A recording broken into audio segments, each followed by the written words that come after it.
That's the vantage point of the sniper who neutralized the assailant. Okay. Well, is it a similar vantage point for the other? Would they have also been impaired in terms of actually seeing him until he popped his head up? So the sniper on the stage right side, Senator, they had an obstructive view because of that tree. They had an obstructive view. Okay. Yeah. So the one thing, this discussion that I don't believe that a sniper saw someone on the roof 20 minutes before just doesn't make sense to me. It sounds like the one who took the shot probably saw him for the first time about a split second before he pulled the trigger. Is that? That's my assessment, Senator. I'm more, well, first off, I'd like to clarify the requests that have been made of a lot of people so that we get the information in a good form. I think it would be helpful, at least all the way back to, I think, November 5th of 2022, I believe, when President Trump announced that he was running for re-election. I think it'd be helpful if we could just get a matrix of any request for additional security, the resolution of that request. Was it honored? Was it denied? Was it downsized? If you could give us that, I think that that's going to be the best way versus giving us mounds and mounds of paper. If you can do that, I know you're looking at the same thing. I've heard from you that any subsequent requests for field requests are being honored. I believe that that's true. Is that your testimony? Yes, sir. Okay, thank you.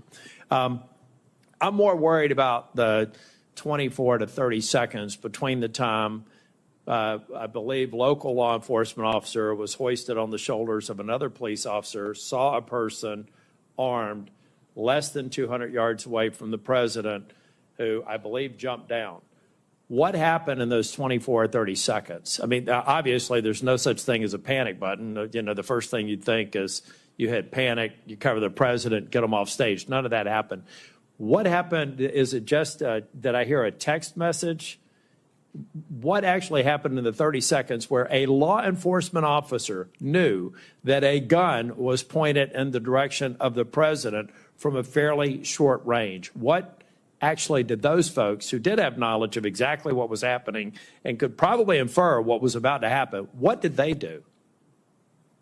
And Mr. Abate or Mr. Rowe, either one, based on your interviews. Thank you, Senator. From the interviews, you know, the officers in the immediate vicinity were operating with urgency at that point to get to this person, but he was on the roof. The officer who had looked over the edge, based on what I've been told, the shooter turned toward him with the rifle. That's what the officer observed. So he was under threat himself in that second. So he had to retreat and step down and get back to the ground in order to protect himself and keep him safe from potential rifle fire. But once he got to the ground, along with the other officers, there were Butler County local officers, Pennsylvania State Police.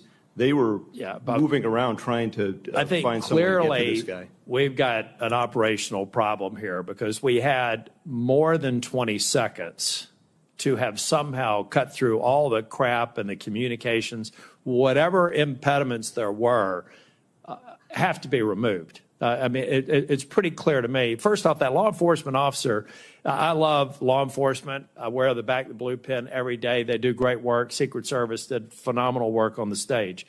But they failed because their job is to protect the public. And they needed to put themselves in harm's way to stop him. Now, I'll let the interviews go through, but there was a massive failure. There were at least 2 law enforcement officers that knew a guy was about to pull the trigger at the president. And, you know, I'm just not really happy with the fact that we couldn't have communicated, covered President Trump, and try to secure the situation. I'm going to let the investigation go through, but I think it's go forward. I think it's very important to point out that we can't let a scenario go in the future where 20 seconds can lapse when a law enforcement officer within 2 football fields of a former president of the United States has material knowledge that somebody's about to get shot at on stage, and we don't have instantaneous response. You know, in the old days, maybe you just shoot a gun in the air. I know for a lot of reasons why they didn't do that, but there had to be some way to actually defuse that situation. It didn't happen on July the 13th. I just want to end by saying, Mr. Rowe, I think you've been forthcoming in your answers. I know you're frustrated. I've seen you twice now. You're clearly embarrassed by what happened. You don't think there's any reasonable explanation. And to my colleagues who are worried about communications, they should spend time in their local government and state legislatures to understand just how bad communication is between law enforcement and first responders. We need to invest in this infrastructure. That was also a part of the failure. But if you can please get to me and get to this committee a chronology of requests, accepted, denied, and the reasons for, I think that's going to be very helpful. I will, Senator. Thank you. Thank you. Senator Blackburn, you're recognized for your questions. Thank you, Mr. Chairman. Thank you to each of you for your patience and for being here today. Director Rowe, I want to come to you first because a counter sniper has decided to speak out about the culture at your agency, and I think it is very telling. And he sent an email, and I'm going to quote from that. If this agency needs to change, and if not now, when? The next assassination in 30 days? But here's what I want to talk with you about, because in this email, he says, and I'm quoting again, the motto of the USSS is CYA. And every supervisor is doing it now. That's the end of his quote. So you're the guy in charge. And you're one of those supervisors. You've been a career guy there at the Secret Service. The public has lost trust in the ability to execute the mission, to protect. And I want to know how you feel about the fact that employees in your agency are worried about covering their behind and not worried about protecting a former president. Thank you, Senator. So I am hurt by that email, but not in the way you think I'm saying it. I'm hurt because my people are hurting right now. We need them. Then why did somebody delete the email? I'll get back to you on that, Senator. The agency deleted the email. But may I address your question? Yes, please. And I will get back to you as to Please. whether Yes. the email was deleted or not. My agency is hurting. Emotions are raw. I actually want to hear more from that UD officer, that technician. In his email, he referenced that he had spent time serving our nation as a United States Marine, that he is a 20-year professional of the Secret Service. I am committed to being a change agent, meaning I am committed to reviewing some of these things. I looked at the points in his email very quickly. I saw it as I was on my way over here this morning. I want to have further conversations, not only with him, but also the counter sniper supervisor. If I may step back in, sir. Yes, ma'am. All right. So you want to talk with him. What about other whistleblowers? What about this culture? Are you going to allow these whistleblowers to speak out? Because it is troublesome if somebody went into the server and deleted that email. I would hope you will get to the bottom of that and be able to provide some answers.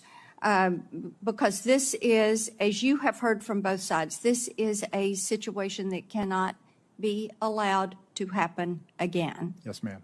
Ever. Mr. Abate, and am I saying your name properly? We've heard it pronounced 3 different ways today in the hearing. Abate, Senator. Abate. Yes. Okay. Thank you. You had mentioned a social media account that espoused anti-immigrant, anti-Semitic views, but you did not say what platform that was on and what the username was. And this is Crooks that we're discussing. Yes, Senator, that's correct. I didn't want to comment on it because we haven't fully confirmed yet, and I thought that as soon as we confirm and certify, Would I you will supply provide that to that? you. And Absolutely. also the age at which he had those feelings. And then we understand that the Gab account is pro-immigration, pro-lockdown, leftist views. Is that accurate? I haven't seen it directly, but I believe from what I've been told, that is accurate. With the Gab account, we're also, though that's been publicly revealed through the CIO and other things, we're still working to certify and verify that that's his account also, but it does have differing points of view, it would appear. Okay. And what age and how fresh is that GAB account? The GAB account, based on my recollection, the comments in there or the messaging is from about 2021, I believe. Okay. And the other preceded that? Maybe he was age 14? Yes, Senator. The other account that we talked about was in the 2019-2020 timeframe, so it would have been in the couple years right before the GAB Right messaging. before that. Yes. Are there other accounts that you all are currently verifying and receiving information from? We are. We've, as I mentioned, we've issued a bunch of legal process, and we're still awaiting returns from a number of the companies, to include other social media companies as well. Okay. Well, my time has expired. Thank you for your patience today. Thank you for the information. We look forward to getting more information. And Director Rowe, we are going to hold you to being a change agent because things at the Secret Service absolutely have to change. Thank you, Mr. Chairman. Thank you, and I want to thank our witnesses for your testimony here today. Certainly what happened on July 13th could and should have been prevented from what I have heard today. I'm certainly grateful to our witnesses for their candid answers and for helping to provide additional clarity and new information about the circumstances surrounding this attack. Acting Director Rowe, some of what you have said today conflicts with information and accounts that we have received from local law enforcement that we've had the opportunity to talk with. They have been voluntarily and I will say expeditiously cooperating with our bipartisan investigation, which we certainly appreciate. But we now need to speak with Secret Service agents directly, who are directly involved. And I would say that you need to make them available as soon as possible. Those interviews can't start weeks from now or months from now. Time is of the essence when memories are fresh and you can get the information that is most important to us. So my question for you as we wrap up this hearing, Acting Director Rowe, will you commit to having those agents available for this committee to interview as soon as possible in a matter of days, not weeks, matter of days? Yes, sir. Great, thank you. Certainly the American people deserve to know what went wrong, and they deserve accountability for those security failures. And as we continue our bipartisan investigation into security failures that day and any underlying systemic issues, we'll continue working to follow the facts, get clear answers, and make important recommendations to ensure that a security failure like this never happens again. The hearing record will remain open for 15 days until 5 p.m. on August 14th, 2024. For the submission of statements and for the questions for the record, this hearing is now adjourned.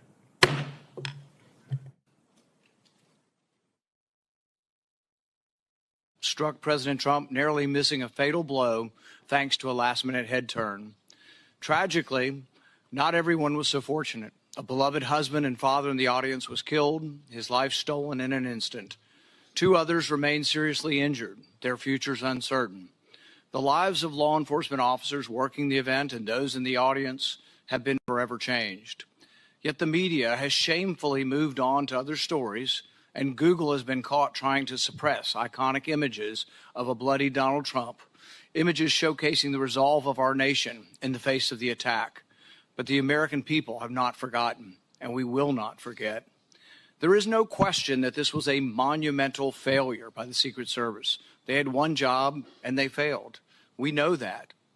What remains unclear is who specifically failed, how they failed, and what must be done to ensure that something like this never happens again. America deserves to know that those responsible for this failure are frankly not going to be in charge of securing the upcoming Democrat National Convention. We need to know that someone's been placed on suspension, that someone won't be in charge of the next Donald Trump rally. Now, I was encouraged to hear that the Acting Director Rowe has initiated a disciplinary investigation in addition to the ongoing Secret Service policy review. This is an important step. However, real accountability will require a comprehensive examination of all the facts, which still remain unclear. This past Friday, my investigative team went to Pennsylvania to meet with local law enforcement and document the scene. One of the concerning things my team was told is that no one from Secret Service has talked to them since the shooting. I don't know how an investigation into what failed can be conducted without talking to the officers and agencies who were relied upon to do much of the work. Many questions remain unanswered about the planning and performance of security for July 13th. While a host of errors led to this security disaster, we now know local enforcement officers were suspicious of the shooter 90 minutes in advance of the shooting. There are two glaring issues we need to focus on. First, why were the AGR grounds and the roof left unattended? Why was the AGR building, the shooter's perch, left outside the perimeter? Local law enforcement told my staff that they specifically flagged the vulnerability of the building to the Secret Service and were told that it would be taken care of. Clearly, these vulnerabilities were not addressed. Second, why was Donald Trump allowed to take the stage, and why wasn't he removed from the stage when a suspicious individual was taking increasingly suspicious activities? Over 20 minutes before President Trump began his speech, the Secret Service Command Center had been made aware of an individual with a rangefinder.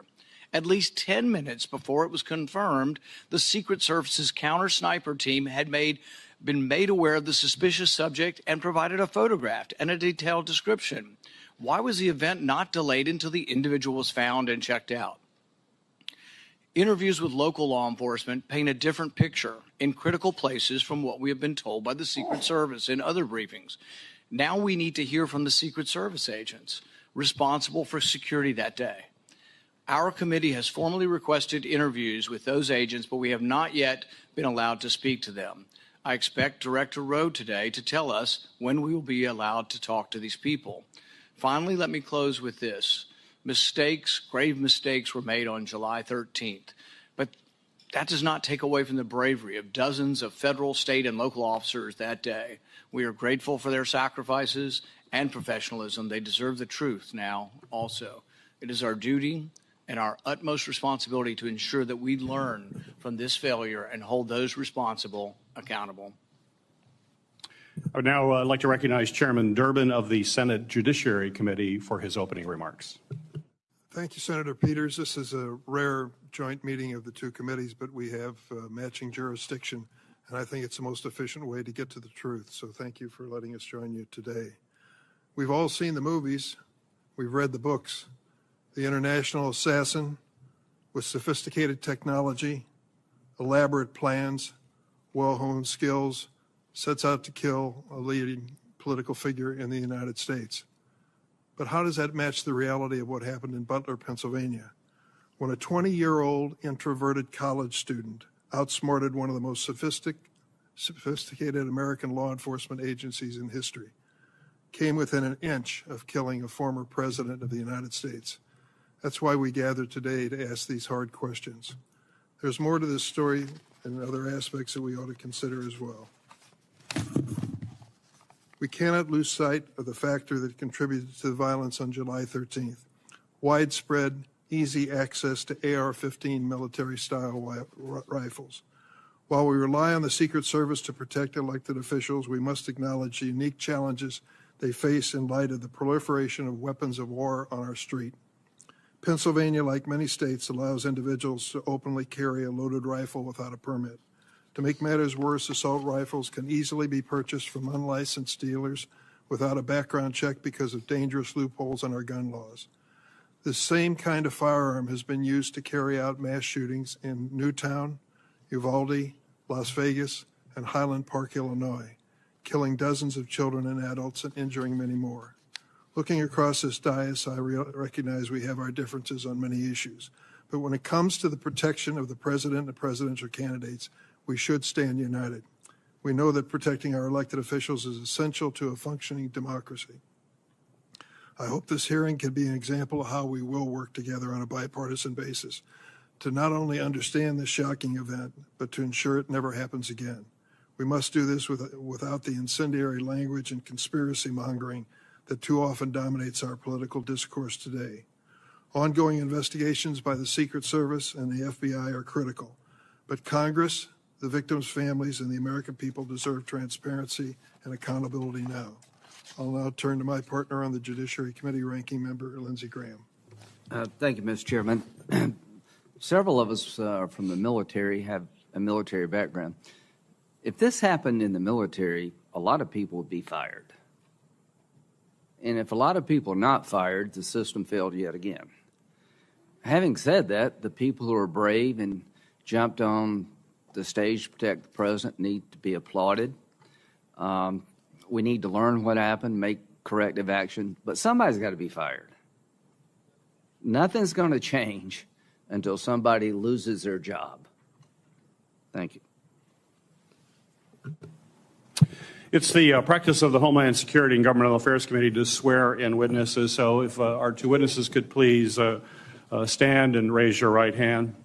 Do you swear that the testimony you will give before this committee will be the truth, the whole truth, and nothing but the truth, so help you God? Thank you. You may be seated. Our first witness is Ronald Rowe, Jr. Mr. Rowe is currently the Acting Director of the United States Secret Service. Prior to this role, Acting Director Rowe was the 23rd Deputy Director of the Secret Service. He has had a distinguished 25-year career in the Secret Service, from coordinating major security operations to collaborating with other government and law enforcement agencies. Additionally, he has served as the Chief of Staff to the Director, as Deputy Assistant Director for the Office of Protective Operations, and as Deputy Assistant Director for the Office of Intergovernmental and Legislative Affairs. Mr. Director, thank you for appearing before this committee today. You are now recognized for your opening statement. Good morning, Chairman Peters, Chairman Durbin, Ranking Member Paul, Ranking Member Graham, and distinguished members of the committees. Thank you for the opportunity to appear before you today. A critical part of the Secret Service mission is protecting our nation's current and former government leaders. The attempted assassination of former President Donald J. Trump on Saturday, July 13th, 2024, in Butler, Pennsylvania, was a failure on multiple levels. I join you and all Americans in condemning the horrific assault on former President Trump, Corey Comparator, James Copenhaver, and David Dutch. And I extend my deepest sympathies to the Comparator family and my sincere wishes for Mr. Copenhaver and Mr. Dutch's continued recovery. Before I begin, though, I want to commend the heroic actions of the men and women of the United States Secret Service on July 13th. Our special agents shielded the former president with their bodies while shots were still being fired, selflessly, willing to make the ultimate sacrifice without hesitation. I am extremely proud of these actions and those taken by the counter-sniper team to neutralize the threat that prevented further loss of life. And I applaud the actions of our tactical teams that responded so quickly. I would also like to express my gratitude to our federal, state, and local partners. We rely on these critical relationships, which have developed over decades of daily collaboration to secure protective events and conduct criminal investigations. As you're aware, there are multiple ongoing investigations of the attack and the security failures that occurred that day. I pledge my full support to those inquiries so the Secret Service, your committees, and the American people have a thorough and complete understanding of what happened leading up to and during July 13th. I will not wait for the results of those findings to assess where we failed that day. I have taken and will continue to take immediate steps to ensure we do not repeat those failures. Since my appointment as the acting director 1 week ago, I identified gaps in our security on July 13th and have implemented corrective actions. One of my first actions as acting director was traveling to the Butler Farm Show site to better understand how our protection failed. I went to the roof of the AGR building where the assailant fired shots, and I laid in a prone position to evaluate his line of sight. What I saw made me ashamed. As a career law enforcement officer and a 25-year veteran with the Secret Service, I cannot defend why that roof was not better secured. To prevent similar lapses from occurring in the future, I directed our personnel to ensure every event site security plan is thoroughly vetted by multiple experienced supervisors before it is implemented. It is clear to me that other protective enhancements could have strengthened our security at the Butler event. As such, I have directed the expanded use of unmanned aerial systems at protective sites to help detect threats on roofs and other elevated threats. I've also directed resources to facilitate our protective site communications, particularly our communications with our state and local partners. In addition, I have instructed the asset request for Secret Service protective details to be approved expeditiously and have ordered the maximum use of requested personnel at protective sites to address this heightened security environment. I've heard your calls for accountability, and I take them very seriously. And given the magnitude of this failure, the Secret Service's Office of Professional Responsibility is reviewing the actions and decision-making of Secret Service personnel in the lead-up to and on the day of the attack. If this investigation reveals that Secret Service employees violated agency protocols, those employees will be held accountable to our disciplinary process.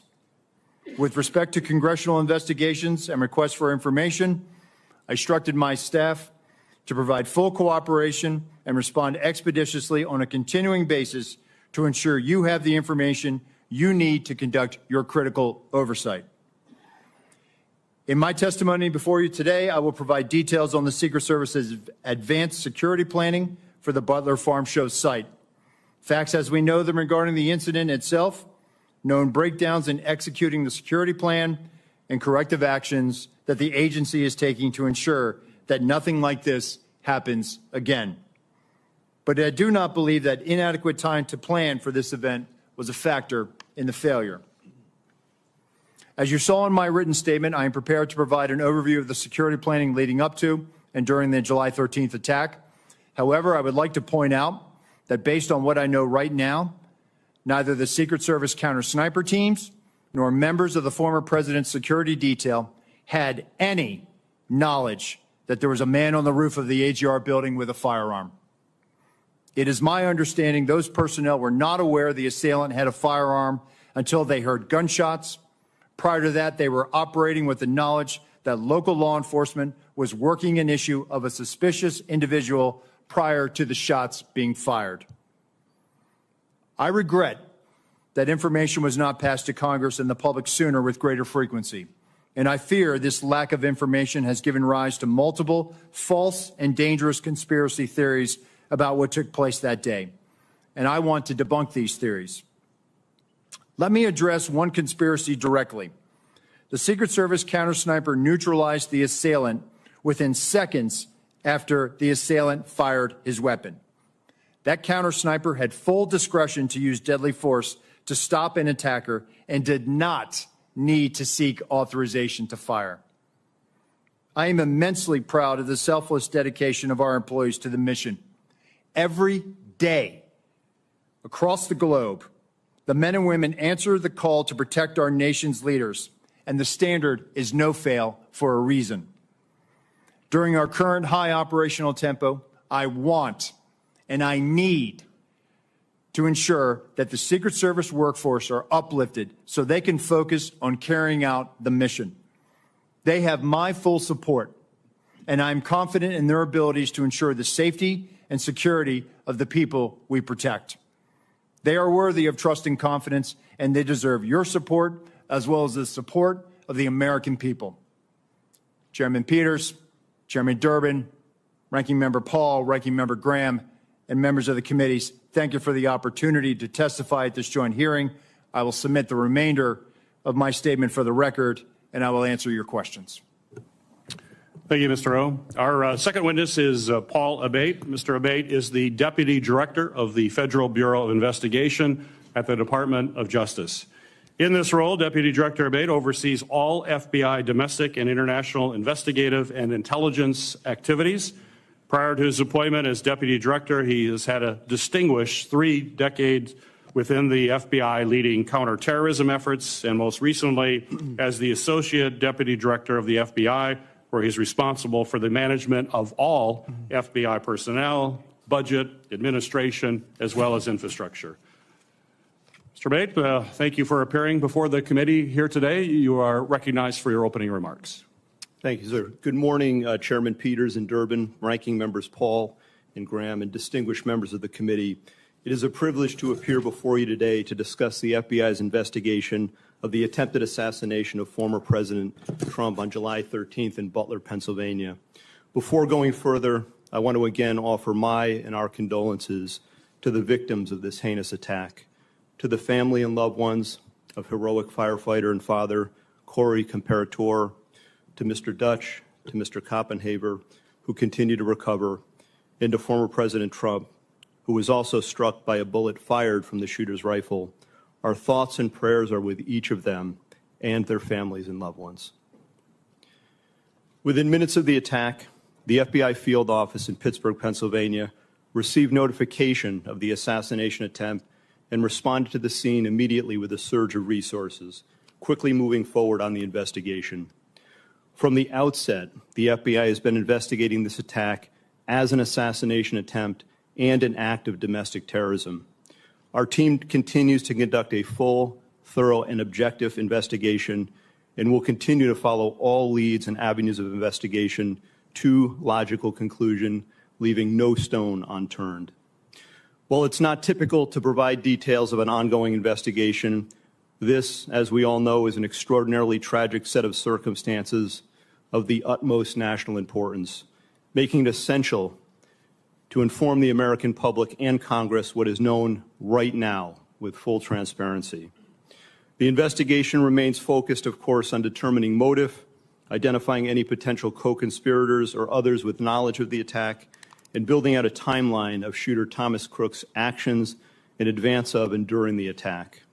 Thus far, though absolutely nothing has been ruled out, the investigation has not identified a motive, nor any co-conspirators or others with advanced knowledge. To date, the FBI team has conducted more than 460 interviews, executed search warrants, including at the shooter's residence, and seized electronic media to include phones, laptops, hard drives, and thumb drives. Legal process has been issued to dozens of companies, and we've received more than 2,000 tips from the public. The full resources of the FBI have been brought to bear in furtherance of the investigation. Agents, analysts, professional staff, experts. I've personally visited the site of this horrific attack and seen firsthand the work of FBI Pittsburgh and our partners on the front line, and want to thank all involved for their ongoing and tireless efforts to get the answers that we need and to deliver justice. Specialized resources deployed included evidence response teams, victim services specialists, laboratory and operational technology division resources to process physical and digital evidence, a shooting reconstruction team. Additionally, our explosive experts have analyzed the 3 IEDs recovered, 2 from the shooter's vehicle, 1 from the family residence. And our behavioral analysis unit, importantly, is helping to build a profile of the shooter to include his mental state. Next, I want to provide a brief highlighted overview of the timeline that has been established to date through witness interviews and other information. Again, this is our understanding at present and is subject to change and further refinement as more facts are collected. On July 3rd, the rally in Butler, Pennsylvania was announced. On July 6th, the shooter registered to attend the rally and performed a search for, quote, how far was Oswald from Kennedy? On July 7th, the shooter traveled from his home to the Butler Farm Show grounds and remained there for approximately 20 minutes. We assess this shows advanced planning and reconnaissance on his part.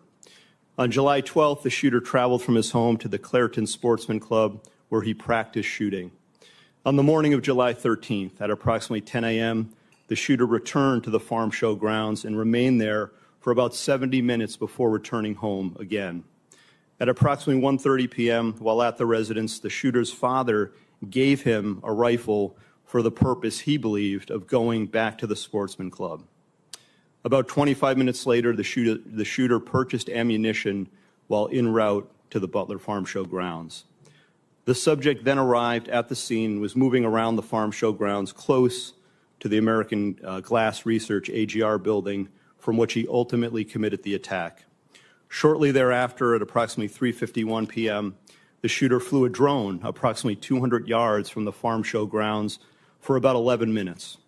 The drone and controller were later found in the subject's car. Analysis has not revealed any photos or video taken by the drone, but we can confirm that he was live streaming at the time and would have been able to view it on his controller. The first reported sighting of the shooter by local law enforcement was at approximately 4:26 p.m. At approximately 5:10 p.m., the shooter was again identified by local law enforcement as a suspicious person around the AGR building. And at approximately 5:14 p.m., a local SWAT operator took a photo of the shooter. At about 5:32 p.m., local SWAT observed the shooter next to the AGR building using his phone, browsing news sites, and with a rangefinder. At approximately 5:38 p.m., the photo of the shooter taken earlier was sent to local SWAT operators in a text message group. Subsequently, approximately 25 minutes prior to the shooting, the U.S. Secret Service command post was notified of a suspicious person. Officers lost sight of the subject from approximately 6:02 p.m. to 6:08 p.m., but continued to communicate with each other in an attempt to locate him. Recently discovered video from a local business shows the shooter pulling himself up onto the AGR building rooftop at approximately 6:06 p.m. And at approximately 6:08 p.m., the subject was observed on the roof by local law enforcement. At approximately 6:11 p.m., a local police officer was lifted to the roof by another officer, saw the shooter, and radioed that he was armed with, quote, a long gun. Within approximately the next 30 seconds, the shots were fired. The evidence recovery team found 8 shell casings at the scene next to the shooter's body. We believe that the shooter, fired 8 rounds. While the investigation has not determined motive, the investigative team continues to review information from legal returns, including online and social media accounts. Something just very recently uncovered that I want to share is a social media account which is believed to be associated with the shooter in about the 2019-2020 timeframe. There were over 700 comments posted from this account. Some of these comments, if ultimately attributable to the shooter, appear to reflect anti-Semitic and anti-immigration themes, to espouse political violence, and are described as extreme in nature. While the investigative team is still working to verify this account to determine if it did in fact belong to the shooter, we believe it important to share and note it today, particularly given the general absence of other information to date from social media and other sources of information that reflect on the shooter's potential motive and mindset. These are the facts, in part, that the investigation has revealed to date. While the shooter is dead, our work is very much ongoing and urgent. Thank you, and I look forward to answering any and all questions. Thank you, Mr. Abaid. We'll now proceed. Chairman Durbin and Ranking Member Graham will ask the first 2 questions. I will then ask question Ranking Member Paul, and then after that we will alternate between members of the judiciary, recognized by Chairman Durbin, and members of the Homeland Security Committee, recognized by me. With that, Senator Durbin, you're recognized for your questions. Thank you, Senator Peters. I would like to begin by making a statement. It's not in the form of a question, and you'll understand why when I say it. In 20 days, we're going to start the Democratic National Convention in Chicago. I have been briefed by the law enforcement agencies plans for security for that event. Tens of thousands of people will be there, including some of the highest-ranking politicians in the United States. I trust that both of your agencies can answer in the affirmative if I ask you whether you're actively engaged in working with the development of security plan, taking into consideration the lessons of July 13th. Senator, that is 100% yes from the Secret Service. Yes, from the FBI as well, sir. We've been working on this for well over a year in preparation. I'm not going to ask for details for obvious reasons, but I do want to ask a question about the Secret Service staffing. Congress has nearly doubled the budget for the Secret Service over the last 10 years, from $1.8 billion in fiscal year 2014 to $3 billion in fiscal year 2024. Despite this large increase in funding, the number of agents in protective operations has fallen from 4,027 to 3,671 during that same time period, an approximate 9% reduction. Acting Director Rowe, what accounts for protective operations losing 356 agents over the past 10 years? So, Senator, with respect to where we are today on staffing, and then I'll address the 10-year where we were. In this year alone, we are going to end the year on the positive of 200 plus agents. That's the first time in a number of years that we've been able to do that. Part of that was gaining some efficiencies in our hiring process. But what I want to re-emphasize is that we have not dropped standards. Only 2% of every applicant actually makes it through the hiring process. We are filling our classes at the Federal Law Enforcement Training Center, and we are doing this ramp up as part of what lies ahead of us with the LA Olympics in 2028. With respect to what has happened in years prior, this is a difficult and challenging job, being a Secret Service agent. Living your life by somebody else's schedule, constantly away from your family, constantly having to meet increased operational and investigative demands, which we gladly do. But it's not for everyone. And I think there are times where people have to make tough choices and they decide to leave the agency. But that doesn't mean that they were any less of an agent or that they weren't committed to the mission, because we are all committed to being patriots and serving our country and protecting our nation's highest leaders. I think there was a variety of factors. Some of it was the pandemic. Some of it was, the economy or other opportunities. We have people that are very skilled in cyber that often leave the job. Some of the protective skills that they acquire are also in demand in the private sector. But some of the mechanisms that we've put in place just in the last year is also retaining our workforce. And that's what we are focused on right now. The Government Accountability Office has determined that restaffing from these losses have been slowed due to a number of factors, including the years-long background checks for prospective agents and the assignments agents must work through before being assigned to protection. Given these constraints, what steps have you taken to improve recruitment? So we're actually putting out targeted recruitment opportunities. So we've just recently put it out for within our uniform division for our counter sniper unit, our hazardous agent medical emergency response unit, our counter assault team on the special agent side. So we're actually trying to gather the best and the brightest. And I will tell you that we are having great success with a lot of these vacancies. But what I want to reiterate is that, for example, on the counter assault vacancy, we had 700 applicants that applied for this. Really, what we will glean after they make it through the process, and they have to be able to hold a top secret SCI clearance, will be, if we realize 15 out of that tranche, that's a 2% pass rate. So it is very competitive, and we are trying to make sure that we are getting the best and the brightest without dropping standards.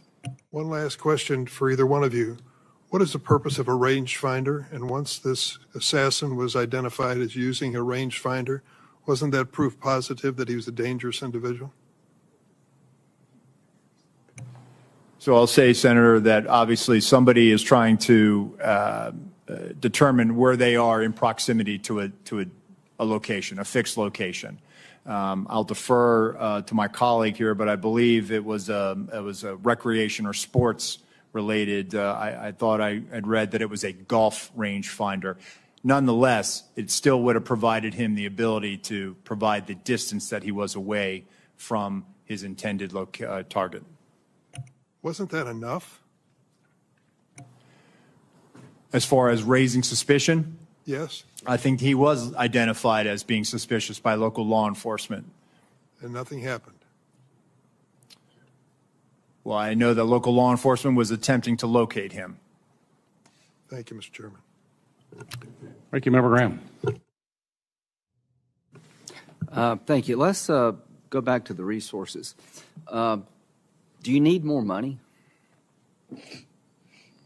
Senator, there isn't a single branch or a single agency in the executive branch that could that needs more money. Everyone would take more resources. We've had a great relationship with the Department of Homeland Security, the Office of Management and Budget. Do you feel constrained to ask for more resources by anybody? No, sir, we don't. And actually, we have a great relationship with our appropriators and obviously the authorizing committees, and they have always looked out for the Secret Service. So I would encourage you to think big when it comes to resourcing the department in light of what happened here. At the time of the shooting, the Iranians were threatening high-level American officials, including President Trump, right? Senator, it's widely known. Right? FBI? Yes, Senator, that's 100% Did that correct. factor into the security footprint?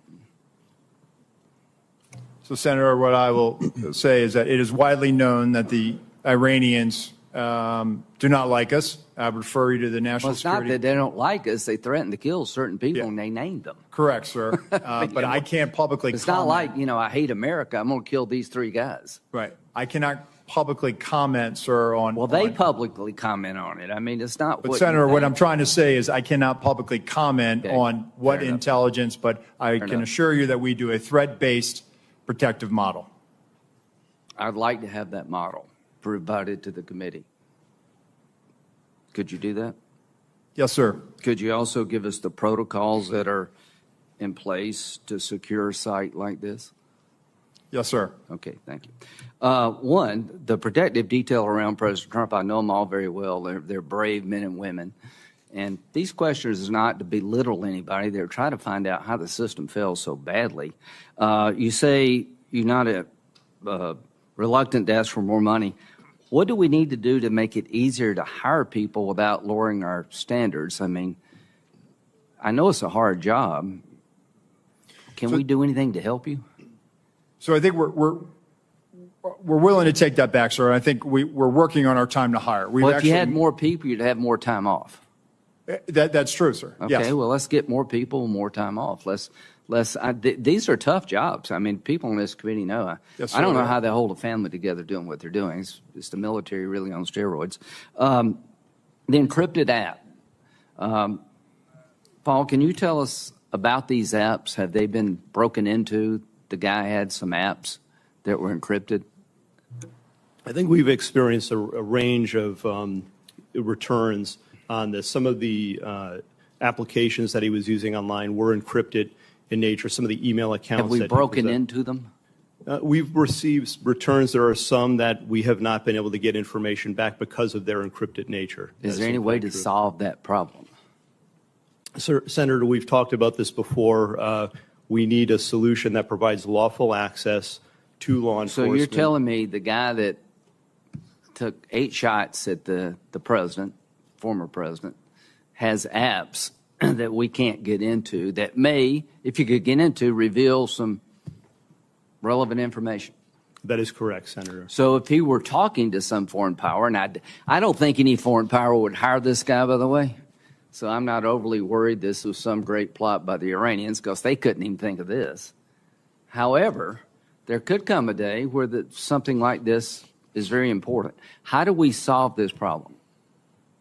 Senator, as we've been saying, we need a solution that provides lawful access where when we go to So a you're company. telling me, I agree with you, I'm not blaming you. We have encrypted apps of an assassin, a murderer, and we can't get into them all these days after. That needs to be fixed, folks. I'm all for privacy, but to a point. What if, in the future, somebody's using these apps to communicate with a foreign power? I think we need to know these things. We need to know them in real time. So lessons learned is that everything failed. Corrective action, seems to me you need more money and more people. Accountability.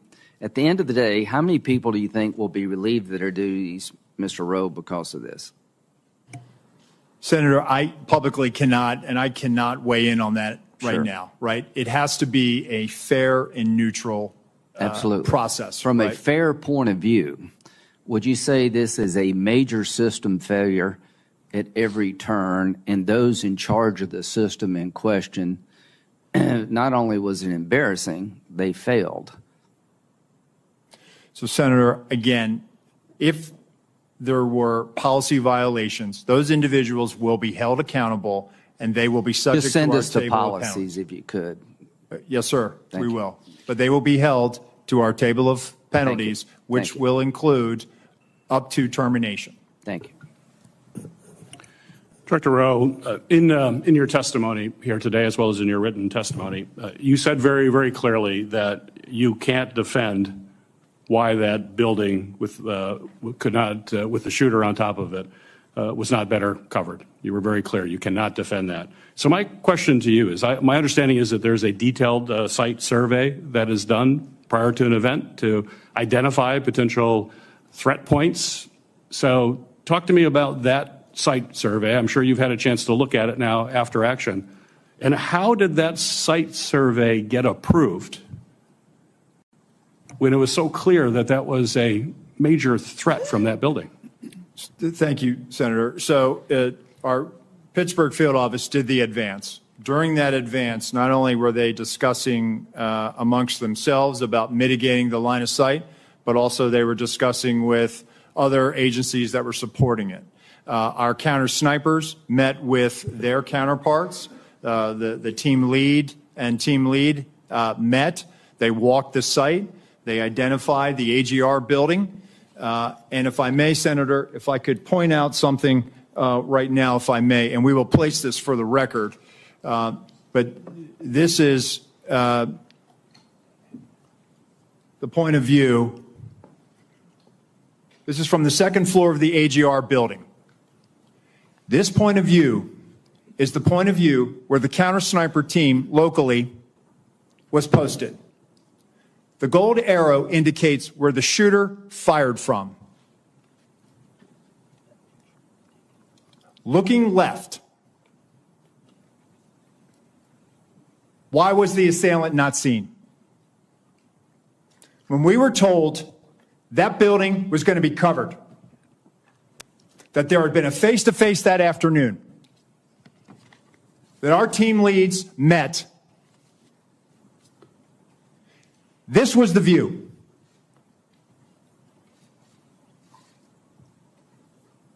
Let me show you another view, Senator. B.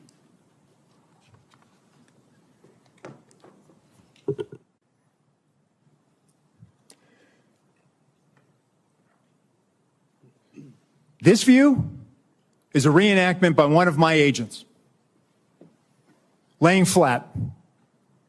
There was a 5-inch rise on the middle of that roof. The assailant would have had to present his bore over that to get his shot off. The view underneath reflects the perspective that he would have had. Again, I call your attention back to the first exhibit if they'd have looked left. Give me C.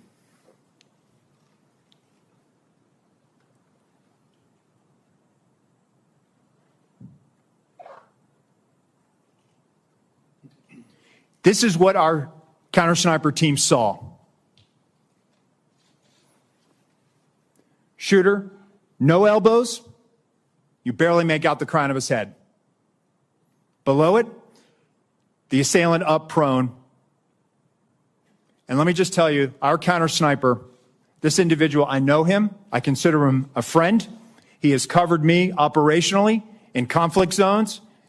And when I did my time on the president's detail, he exemplifies the courage, the skill, and the ability to respond under great stress in such short time to neutralize the threat and prevent further loss of life.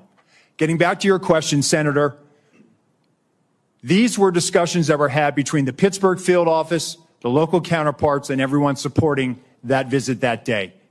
And that's why when I laid in that position, I could not, and I will not, and I cannot understand why there was not better coverage, or at least somebody looking at that roof line when that's where they were posted. Director Rowe, the Secret Service, state and local law enforcement were on multiple communication channels, is my understanding, during that time. And as a result, local law enforcement was only able to call in to a state command center that was then relayed from the Secret Service. This seemed to be a recurring issue in emergency situations that we're finding with the federal government, that there's not a seamless way to communicate, particularly if you're relying on local law enforcement to deal with what was clearly a major vulnerability. Local law enforcement in Butler told my staff that they had no way of communicating directly with the Secret Service. And if I listened to Mr. Bates saying there was about 30 seconds between when the local law enforcement reported that there was a man on the roof with a gun, 30 seconds, if it's communicated directly to a counter sniper team, would that be enough time to react prior to the firing of those shots? Senator, if we'd had that information, they would have been able to address it more quickly. It appears that that information was stuck or siloed in that state and local channel. I will tell you, though, that there were our tactical elements did have, not only did they have embeds from Butler County ESU with them, but they also had radios on the tactical net. It is troubling to me that we did not get that information as quickly as we should have. We didn't know that there was this incident going on, and the only thing we had was that locals were working an issue at the 3 o'clock, which would have been the former president's right-hand side, which is where the shot came. Nothing about man on the roof, nothing about man with a gun. None of that information ever made it over our net. So that will change? Yes, sir. We are working right now to figure out the interoperability and also make sure that we do have access to those channels, whether through the counterpart system or some other means. Very good. Ranking Member Paul, you're recognized for your questions. Director Rowe, I'm encouraged by your attitude and what you brought here today, what you've talked about as far as immediate changes that you've made, and I hope you'll follow through with that. I'm encouraged by the fact that you acknowledge that it's indefensible that the roof was unattended. Would you say the roof being unattended breaches standard protocol for setting up a security perimeter? What I would say, Senator, is that that roof should have had better coverage, and we will get to the bottom of if there were any policy violations.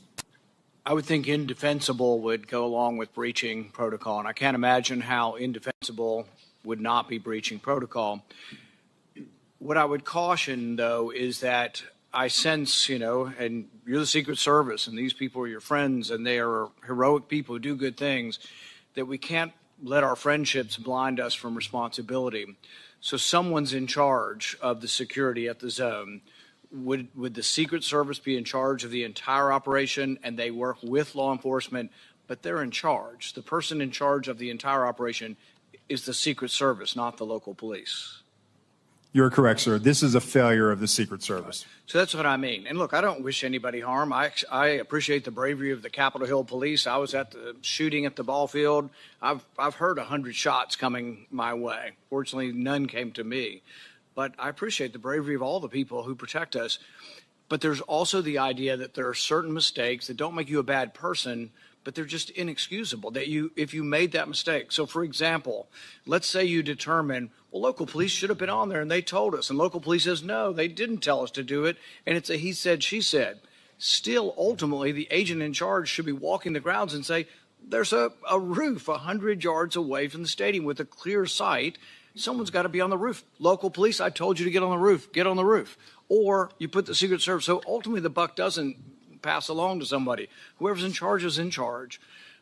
But really, I think it would be helpful to all of us. I know the process has to be meted out, but there needs to also be a process for protecting the next Trump rally. The fact that whoever was in charge in Butler next week is not in charge of a rally in Las Vegas. And so I think you really should say that. You should simply say that the leadership from that event is going through a process, but until that process, they won't be in charge of the Democrat National Convention. That would reassure a lot of people that they won't be in charge of security until it's determined. Can you tell us something to that accord? Yes, sir. So I can tell you that the team planning the Democratic National Convention, that is a national special security event. That team has been on the ground. That's from D.C. With support from our Chicago field office. But I just want to reiterate that our Pittsburgh field office staff, they are wearing this harder than anybody right now in the Secret Service. Right. They feel completely demoralized. And what I'm trying to do is also let them know that, listen, they need to be focused on the mission at hand. I also have to walk a tightrope here and make sure that I am not I tainting any future, discipline action. I understand, and I have great respect for all the officers, but ultimately someone had to be in charge, and someone made a terrible error, and it's an error of judgment. The big error is the roof. But another big error is we have 90 minutes of a suspicious person. Now, Senator Durbin mentioned the rangefinder. None of these are enough to shoot a suspicious person, but they certainly, you would think, would be enough to stop the proceedings. That's where I think you get to the second major management or judgment error of this. Now, Trump's done probably 100 rallies like this. How often at one of his rallies are there 90 minutes of looking at one person and at least a half a dozen pictures of that person? How often does that happen? And is it against protocol to let a proceeding go on when you've got a suspicious person, 90 minutes worth of people talking about this person, and we don't stop the proceeding? Does that defy protocol? So Senator, while there's 90 minutes in total from when he's first identified by local law enforcement, we have about a 30-minute window. But at no time is there anything ever communicated about weapon or harm. And I think that's where the threat. A weapon, you shoot people with a weapon. Sure. Without a weapon, we're talking about people you stop and say, he had a backpack, which was probably big enough to have the AR-15 in it. In all likelihood, the backpack has the weapon in it. So a guy with a big backpack would never get through the perimeter. So once again, a big mistake was not having the perimeter wide enough to prevent people from shooting outside the perimeter. But the thing is, he would have never gotten through the perimeter, right? His backpack would have been checked. But people with big backpacks are very suspicious. And I would think he's been seen 6 times.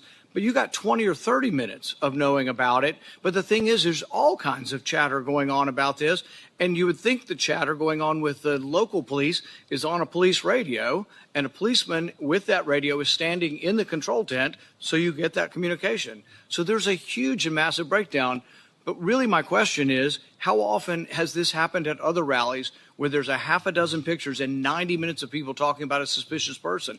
I just can't imagine that it's real common. So, Senator, at rallies, there are people that come to the attention of law enforcement for a variety of reasons. If they come to our attention for some other activity that might, put it a little bit, hey, we probably need to go check that individual out. This happens, and that's why we attempt to locate them. That's why it's important for us to try to find them.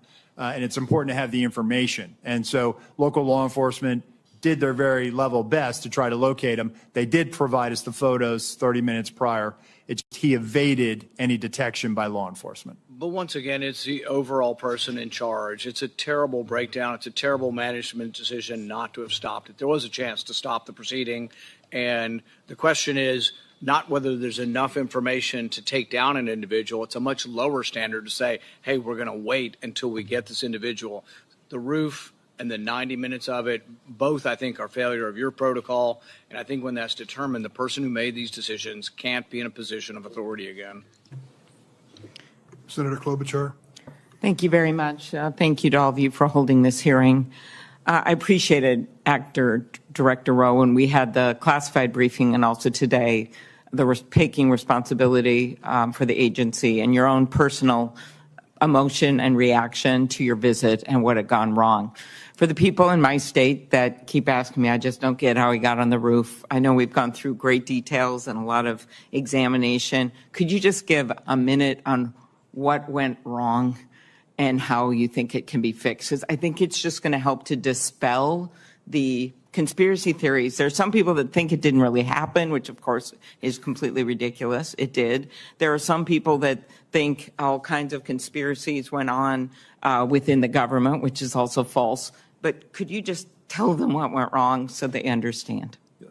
No, thank you, Senator. I thought long and hard about this. I think this was a failure of imagination, a failure to imagine that we actually do live in a very dangerous world where people do actually want to do harm to our protectees.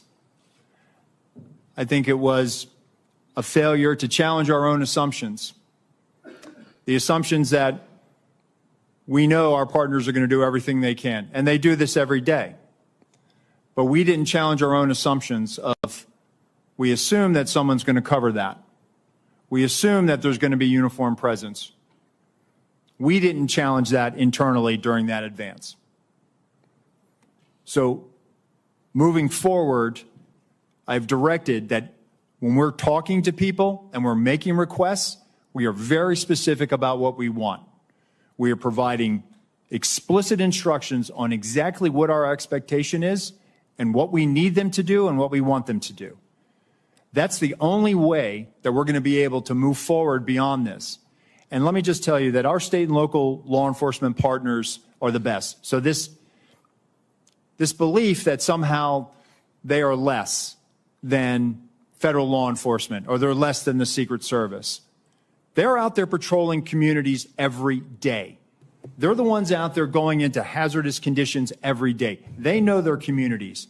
They have the ability to enforce state and local laws. Our advanced agents do not.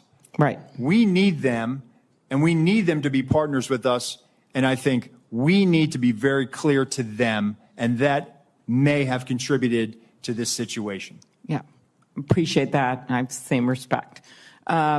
Next, one of the things you mentioned to me was, and to all of us, was in this other briefing, was just the texting protocol. And I think a lot of us think about this in non-security settings, about how people are just texting all the time instead of talking, and how it takes our eyes off, in your case, the target. Could you talk about what might have gone wrong there and how you think things could change when there's the hope is that their eyes are constantly on the scene and on the potential targets and risks? Thank you, Senator. So,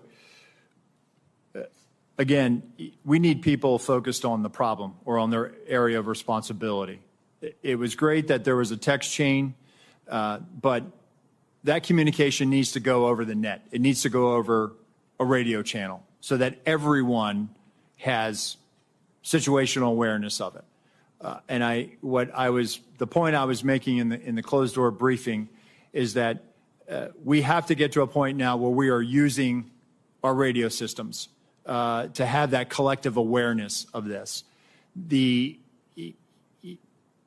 I think, one of the things that I've directed is that in addition to the interoperability, we're going to roll out common operating picture, a common operating platform that we utilize for national special security events. We have the ability to roll that out to the field that has a Blue Force tracker in it that's able to, where you can put where all your state and local assets are, where our federal assets are.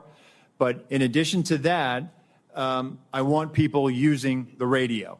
So it's great that the tactical elements are talking to each other. It's great that the shift is talking to each other, but we have to be able to make sure that whenever we come across a situation, that everyone has situational awareness of this. And I will take this, in my time when I was operational in the President's detail, we were given the explicit instruction, hey, if you're going to pass it, if it's relevant enough that you feel like you need to pass that information, do it over the radio. And that was the protocol that we had. And I think over the years, perhaps with the advent of technology and smartphones, perhaps we've gotten away from that. But we need to get people back on the scope, back on mission, back focused on what they need to be responsible for. Okay, and the next question I'll put in writing. Thank you very much of you, Mr. Abate, but it's just pointing out that we've seen this rise in threats against members of Congress, which of course is relevant to this. 8,000 just last year, more than 4 times over the past 7 years. I'll want to ask you in writing about the steps that the Justice Department is taking to prioritize these cases. I know there's been some changes made. Yes, Senator, it's of our highest priority, and we're urgently working on it 24/7 every day to protect each and every one of you here. Appreciate it. Thank you, both of you. Senator Carper, recognized for your question. Thanks very much. Mr. Rowe, Mr. Abate, thank you for joining us today. I have the privilege of representing Delaware, the first state to ratify the Constitution. We did that over 200 years ago, and the Constitution sort of outlines how we elect our leaders. And it changes with respect to technology over the years. But there's, for as long as we've been a country, threats to our leaders when they pursue elective office. We're going to be gathering, some of us will be gathering in Chicago in just a few weeks. Others will be gathering in other parts of the country to help make sure that what was adopted in that original Constitution is actually carried out faithfully. And it's just incredibly important that those who aspire to elective office and those who take on those challenges are protected, and their families are protected, as well as those who surround them. I share with my colleagues my prayers for those who have been killed or injured on July 13th. We're grateful that one of our presidential candidates is okay. But I have a question about what I can't get over how a 20-year-old loner could somehow outsmart two of the smartest federal agencies and state agencies and law enforcement with an odds of like 1,000 to 1, and be able to almost pull this off. It just blows my mind. Hopefully we'll get to the truth in all of that. I'm a Navy guy. I spent many years of my life in the Navy. I learned as a midshipman that when the ship runs aground at sea, the commanding officer is held responsible. Whether the commanding officer is awake or asleep at the helm, but the commanding officer is held responsible. And I think we have to make, at the end of the day, I'm not interested in a blame game, but I'm sure interested in finding out who was responsible and making sure that they account for their responsibility.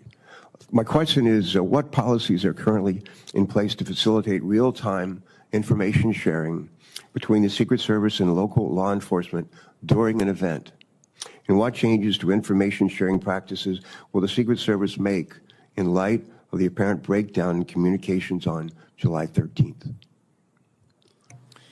Thank you for that question, Senator. So we're looking at our procedures. We rely on a counterpart system, and the radio interoperability it's a complex challenge. It's not just about being able to find whatever frequency our local counterparts are on and then just piping it in. There's some technical challenges that have to be there. So to alleviate that, we've always relied on a security room where we have representatives from the local agencies. Those individuals are there to, one, bring their own radio and then relay relevant information that would impact our security plan. I think what I'm looking at, and again, what I'm in looking at this situation is there was a unified command post, and we had our security room, and we had communications that day at the Butler Farm site were challenging. Not just challenging for the Secret Service, but for challenging for locals. There were some cellular issues. There were radio issues, and you saw that with the testimony from the colonel from Pennsylvania State Police last week in the House. So I think as I'm thinking about this, I think we need to consider what is our model moving forward, and I think we need to be where the greatest amount of partners are when that information is being discussed. The other thing that I'm looking at is we need to also make sure that we have redundancies as far as cellular on the ground or additional repeaters. And so I've directed our Chief Information Officer to do that, and we are rolling assets out now supporting campaign sites. Thank you. Thank you for that. Mr. Bay, quick question. Based on the initial information you've gathered from the investigation, do you believe there were any actions taken by the shooter in the weeks, days, or hours leading up to the shooting that should have caused alarm and grabbed the attention of law enforcement? He did not have any interactions with law enforcement leading up to this, Senator. We haven't found anything yet that would have alerted law enforcement or FBI or Secret Service to his intention activities in advance of this event. I will note, however, to your prior question, that we do have a very strong relationship, an integrated relationship between FBI and Secret Service and every other federal, state, local agency you can imagine. We have constructs like the Joint Terrorism Task Forces and Violent Crime Task Forces where we're cross-embedded with each other. And when it comes to this event and others like it, we're always talking in advance. In fact, with respect to this event, we did have a meeting between U.S. Secret Service and FBI in the days leading up to the event to assess whether there was any information or intelligence pertaining to a threat against the rally or to former President Trump or anyone else there. There was an absence of that in the lead up specifically, and again, none of us had any information in our holdings with regard to the ultimate shooter. All right, thank you for that. Thanks very much, both of you. Next on the Senate Judiciary Committee is Senator Grassley. Yeah. Mr. Chairman, I'd like to introduce my oversight letters and investigative documents into the record. This is information I've already made public. Without objection. Okay, thank you. I'd also like to call my colleagues' attention to a legislation that Senator Cortez Matos and I've introduced would require Senate confirmation of the Director of the Secret Service. I think this is very important because no other agency has a no-fail mission. Mr. Rohr, in your written testimony, you stated that that to prevent similar lapses like the one on July 13th from happening again, you'll ensure every event site security plan is thoroughly vetted by multiple experienced supervisors before it's implemented. Based on your testimony, the security plan for the Butler event deviated from the Social Security standards. How would vetting by multiple experienced supervisors fix that? So, Senator, I think having many eyes on a particular problem set helps. That way you don't have tunnel vision. You just focus in on one thing. And so that's why I think it's important, not only at the field office level, but also at the detail level. And part of what we had started doing with the former president's detail is having them send out site agents, having them send out supervisors. And I think having that collaboration and having additional eyes to examine the problem will make sure that we're not missing anything. And I think I want that surety for myself. I think you've answered my question. Yes, Let me sir. go on. Also to you, in your written testimony, you stated that you, quote, regret that information wasn't passed to Congress and the public sooner and with greater frequency. What's your communication plan going forward to ensure that the American people in Congress are fully informed? So, Senator, we just started a rolling production that is bicameral. So we made our first rolling production last week. We made one yesterday. We will continue to do that. And my view is that sunshine is the best disinfectant, and we intend to provide information to Congress as it carries out its oversight function. Okay. Also to you, I made public documents that show Secret Service deployed a counter unmanned aerial system operator on July the 13th. According to the Secret Service, the drone system was supposed to be operational at 3 p.m. that day. However, we've been told by Secret Service that because of cellular bandwidth problems, it wasn't operational until about 5:20 of that day. If the system was operational, Secret Service would have had the ability to detect the shooter and his own drone use. Why is the Secret Service dependent upon local cellular network? Does the Secret Service have a backup plan in place? Yes, thank you, Senator. And that is something that I briefed in the closed door, and again, something that has cost me a lot of sleep because of the eventual outcome of the assailant. That what if we had geolocated him because that counter-UAS platform had been up? It is something that I have struggled with to understand, and I have no explanation for it. Okay. It is something that I feel as though we could have perhaps found him. We could have maybe stopped him. Maybe on that particular day, he would have decided this isn't the day to do it because law enforcement just found me flying my drone. People fly drones all the time on the peripheries of our sites. And we go out and we talk to them and we ascertain what their intentions are. On this day in particular, because of the connectivity challenge, as you noted, there was a delay, and he flew his drone at 3:51 approximately. So moving forward, we are leveraging resources from the Department of Homeland Security and others to make sure that we have dedicated connectivity so that we're not reliant on public domain, so that we can ensure that whatever assets we have in place, those assets are operational. And that is my commitment to you, that we're going to make sure we're going to do that, and that is something we are moving out on. Thank you, and I hope that you'll answer some of my other questions in writing. Senator Johnson, recognized for your questions. Thank you, Mr. Chairman. Acting Director Rowe, in our secure briefing last week, I made the point that if you don't want conspiracy theories to spread, you need to provide information. You know, I appreciate these photos today. These things could have been released literally within days, and a whole lot more information as well. So Congress needs to provide oversight. We don't have certain investigatory tools like you have, but what we can do is do interviews. So, Acting Director Rowe, did you receive our letter from July 25th requesting interviews with 13 individuals of the Secret Service? We are in receipt of that letter, Senator. And I don't know, Deputy Director Abate, have you seen that letter as well? Do you know who we're requesting interviews with? Senator, I have not seen Okay. the letter. Do you know whether those individuals submitted to interviews with the FBI, Acting Director Rowe?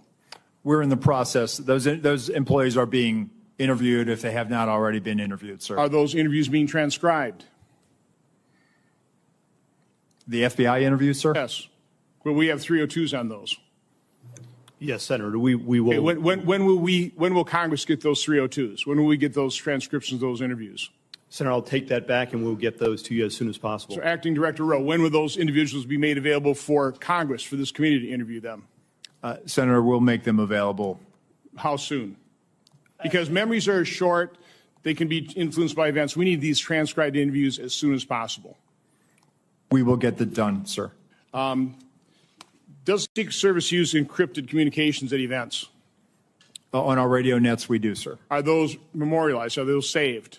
The radio traffic from Butler, we did not have recordings. Do you normally?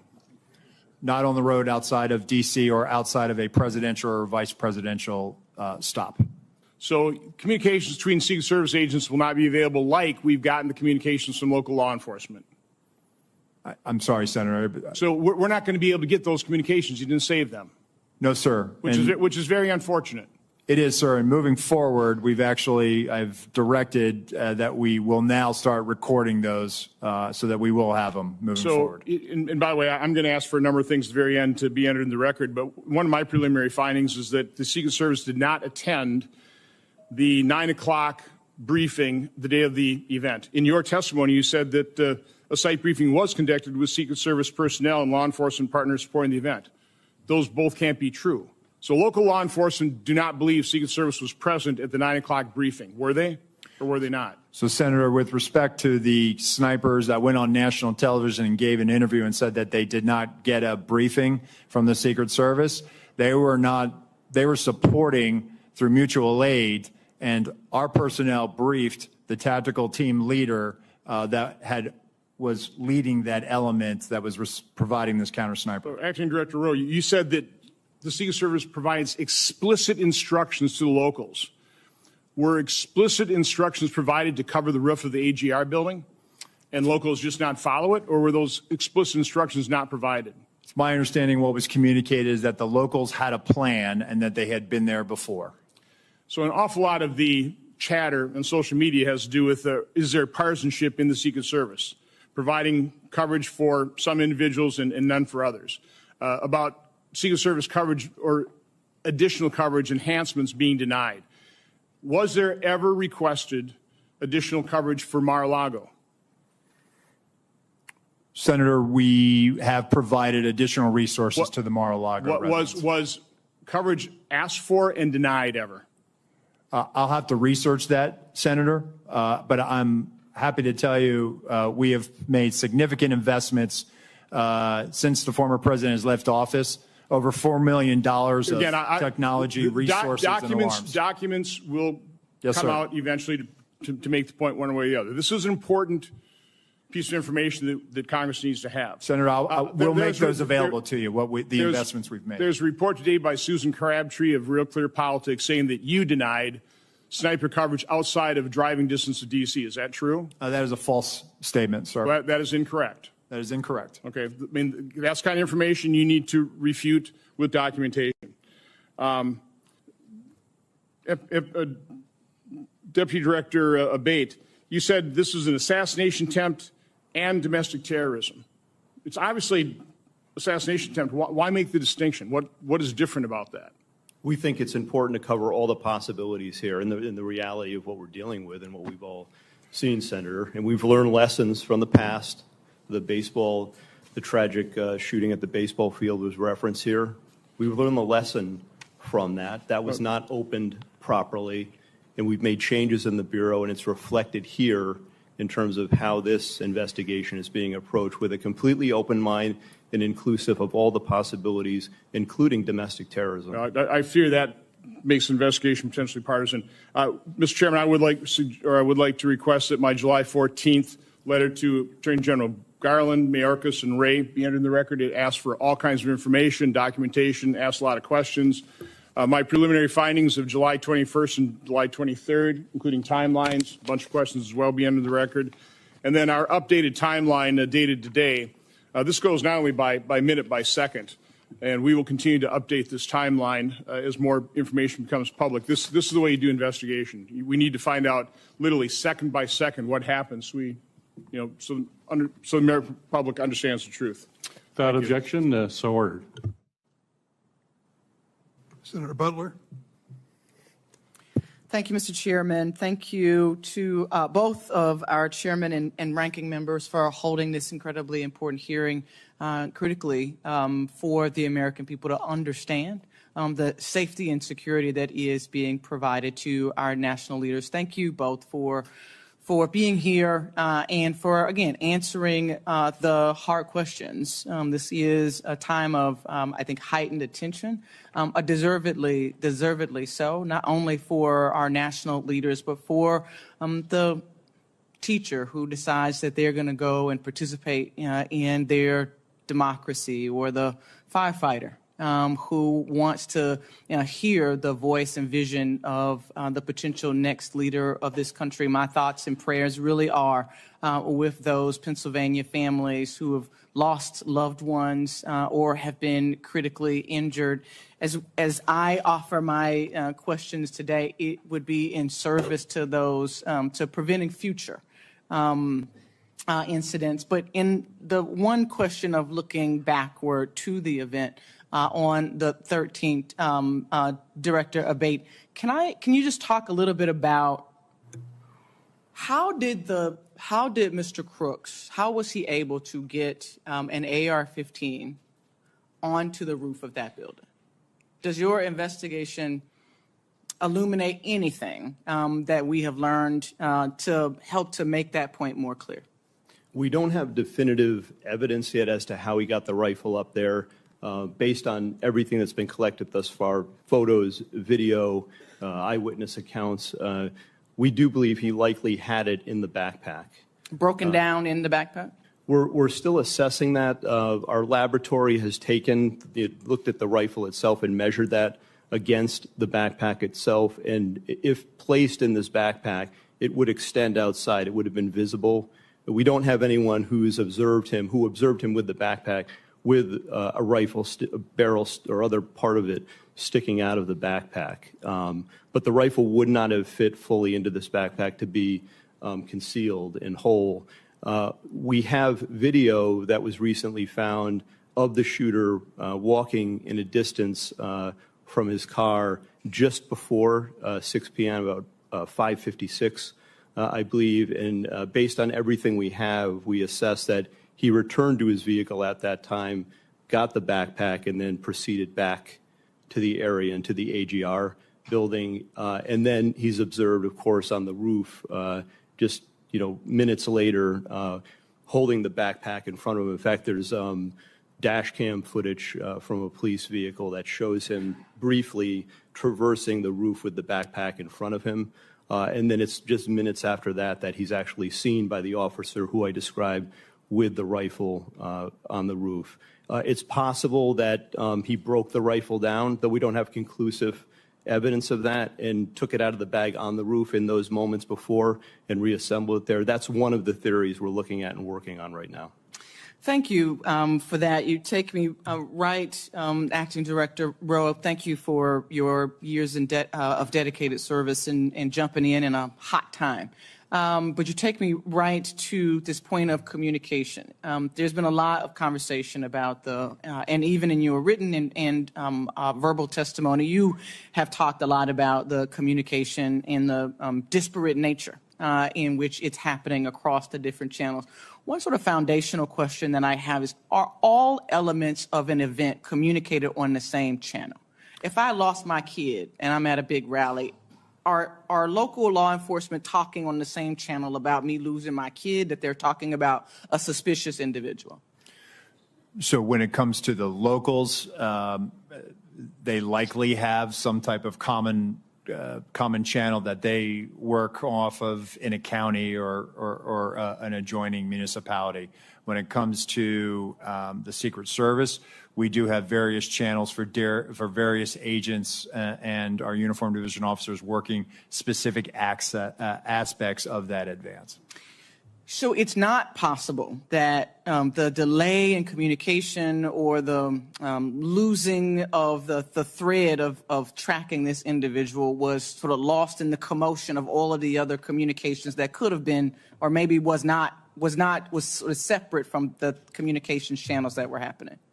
Senator, I can only speak to the Secret Service lines of communication, and we did not have anything beyond suspicious person that was communicated to us. Last question really quickly, because I'm out of time, but Acting Director, was there any communication with the Secret Service that was talking directly with the former president's detail? That feels like there's been some question by my colleagues about why the call wasn't made to delay the event. Help us understand the communication that either was or was not happening directly with the former president's detail to make the call to delay 10 minutes. When we've all been to these events, they never happen on time. But to delay while this was being investigated. So the detail, they were operating on their net, which our security room was monitoring. But again, having information of a suspicious individual, there were other calls that day of individuals that came to the attention of law enforcement, of people that needed medical attention. So it really, that particular, regarding the assailant, that never really rose to a level of we should not put him out there. Had we known that there was a dangerous individual out there, we would never let a protectee go out on stage. Thank you, Mr. Chairman. Senator Heston, recognized for your questions. Well, thank you very much, Mr. Chairman. I want to thank you and Chairman Durman and the ranking members for holding this joint hearing today. And thank you to our witnesses, not only for being here, but for your careers of service to our country and to the men and women you lead. I am really grateful that former President Trump is safe and extend my sympathies to the family of Corey Comparateur, who was fatally shot at the rally, and my sympathies to everyone who was injured. On July 13th, major failures nearly led to the assassination of a presidential candidate who is also a former president of the United States. The Secret Service has to be fully transparent about how this happened and how it's going to change moving forward, understanding there's also a need to balance Congress's engagement in oversight with allowing law enforcement to conduct an ongoing criminal investigation. I want to thank the agents of the Secret Service for selflessly acting to protect elected officials and their families and our former presidents. We're grateful for their sacrifices and their service, and I want to thank all law enforcement, and particularly law enforcement officers and first responders who worked to minimize harm to the crowd on July 13th. Mr. Rowe, I want to start with you. New Hampshire hosts many political rallies. Protecting the speakers and attendees at these events requires extensive coordination between state and local law enforcement, the Secret Service staff, and obviously campaign event staff. As a former governor, I've experienced some of the challenges that this type of coordination can create, but we know that this coordination is really essential to public safety. It's clear that there were significant coordination failures on July 13th. You told us earlier that the local SWAT team told the Secret Service that local law enforcement had eyes on the AGR roof. But there are reports that members of a local SWAT team never met with the Secret Service in the days before the Butler rally. What steps does the Secret Service take prior to political rallies to ensure that the agency is effectively coordinating with the candidate security details, with state and local law enforcement, and with campaign event staff? So as part of the advance process, Senator, as happened in Butler as well, there's a police meeting, and basically that initiates the advance. That's bringing in all the not only emergency management officials, but all the state and local law enforcement agencies that may have aspects of supporting or assisting in that advance and on that visit. The focus of that police meeting, one, is to exchange numbers and business cards, and then coordinate times for walkthroughs. There were walkthroughs of the Butler Farm site with local law enforcement agencies that were supporting that visit. And that was directly as a result of having that police meeting to begin the process of figuring out, dividing up the labor areas of responsibility. So what you're telling me is that at that meeting, the Secret Service, the first meeting led to the walkthrough that the Secret Service does with local law enforcement, and that at least some members or directors of the local SWAT team would have been part of that process? Well, as I understand it, the Beaver County, they were seconded to assist Butler, but the Butler ESU team were part of the advance process. Okay.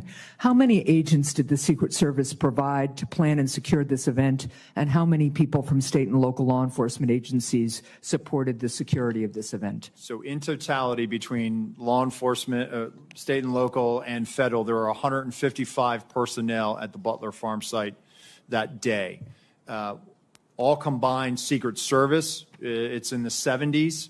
And then we had support from Homeland Security investigations that were providing post standards. And then we had approximately 70 or so various Pennsylvania state law enforcement. Okay, thank you. I want to go to one other issue before my time expires. You've talked today and in our secure briefing about the interoperability of the Secret Service's counter-drone capability, that it failed early on, and so it didn't catch the drone flown over the site by the shooter. First, what changes you've addressed this a little, but what changes is the Secret Service making to ensure that it has backup technology? But also, what efforts did the Secret Service undertake to coordinate with other law enforcement regarding anti-drone capability at the rally site? We're working to determine that right now, Senator. We're getting the redundancies in place. Counter UAS authority, it is a little complex. State and locals don't necessarily have this ability to do that. It does require coordination with the FAA because it could impact commercial travel. Okay, thank you. And Mr. Chair, I'm just going to follow up, and I think one of the things that you're hearing from a lot of folks, but I'm not sure we're really clear on yet, is how is it that somebody who clearly is arousing concern from law enforcement isn't identified as suspicious, and how is it that that information doesn't get to the president, the former president's detail? So I'll follow up in writing. Thank you. Senator Cornyn. Thank you, Mr. Chairman. Director Rowe, can you explain why the shooter's drone worked? Because there was no counter UAS present, sir. Well, you had a drone system, but you had bandwidth problems. The bandwidth apparently was adequate for the shooter's drone, but not for the Secret Service. Can you explain that? I have no explanation for it, sir. We also know that in a military context, electronic warfare or jamming capabilities are commonly used on the battlefield. Does the Secret Service have jamming capabilities or drones? We have drones, sir, and when it comes to, I have to be very careful about how I answer this one in an open forum. What I can tell you is that we have technical security measures, sir, to address, I think, what you're asking me. Well, the question is, can you take down a suspicious drone? Because this can be used not only for surveillance by the shooter, which obviously it was here, but also drones can be weaponized and be used as a threat to the president, or in this case, the President Trump. Do you have the capacity to stop a weaponized drone? What I will tell you, sir, is that we have technical security measures that we utilize at permanently protected sites. We also have the ability in a limited fashion at temporary sites. What I can tell you is that on this day, the counter-UAS system had technical difficulties and did not go operational until after 5 o'clock. So in this case, the shooter had a rifle, but somebody who wanted to kill a president for a former president or a candidate for president would not need a rifle. They could use a drone, correct? It is a potential threat vector. So this individual was identified as a suspicious person. Can you explain to us when a suspicious person becomes identified as a threat?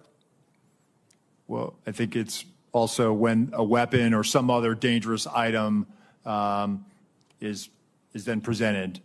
A rangefinder would not render someone a threat as opposed to somebody who was under suspicion?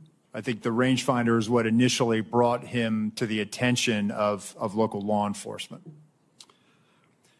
And why would the president be allowed to take to the stage while a suspicious person had been identified and before the Secret Service or local law enforcement were able to investigate the circumstances? So at that time, Senator, suspicion had not risen to the level of threat or imminent harm. Well, you didn't. Ultimately, that suspicious person did become a threat. Do you think if the president had been asked not to take the stage and during the time it took to investigate to eliminate that suspicion, that wouldn't that have been the appropriate way to deal with it? Senator, it certainly is one way to do it. This is a challenge for law enforcement in general, is that being able to, you identify somebody that comes to your attention and you're trying to determine what are their intentions. This is a challenge for law enforcement. The individual came to the attention for suspicion. He's on the outer perimeter adjacent to the secured site. Law enforcement is circulating for him. But again, without additional information at that point, we're not rising to the level yet where perhaps we should pull him off or delay him. And I'm just suggesting that maybe, just maybe, President Trump's appearance should have been delayed while that suspicion could be adequately investigated. But I've always thought of the Secret Service as the best of the best when it comes to their willingness to put themselves in harm's way to protect the life of their person they are detailed to. And I think you described the very rigorous process by which people are screened. And I think you mentioned the 2% standard. People who are interested in serving, only a very small fraction of those individuals are actually accepted in the Secret Service because of the high standards that your agency has. But explain to me why the Secret Service, being an elite law enforcement agency, would delegate to local law enforcement or others who did not meet that same 2% standard. In other words, isn't that something that Secret Service should have covered as opposed to delegating it to local law enforcement?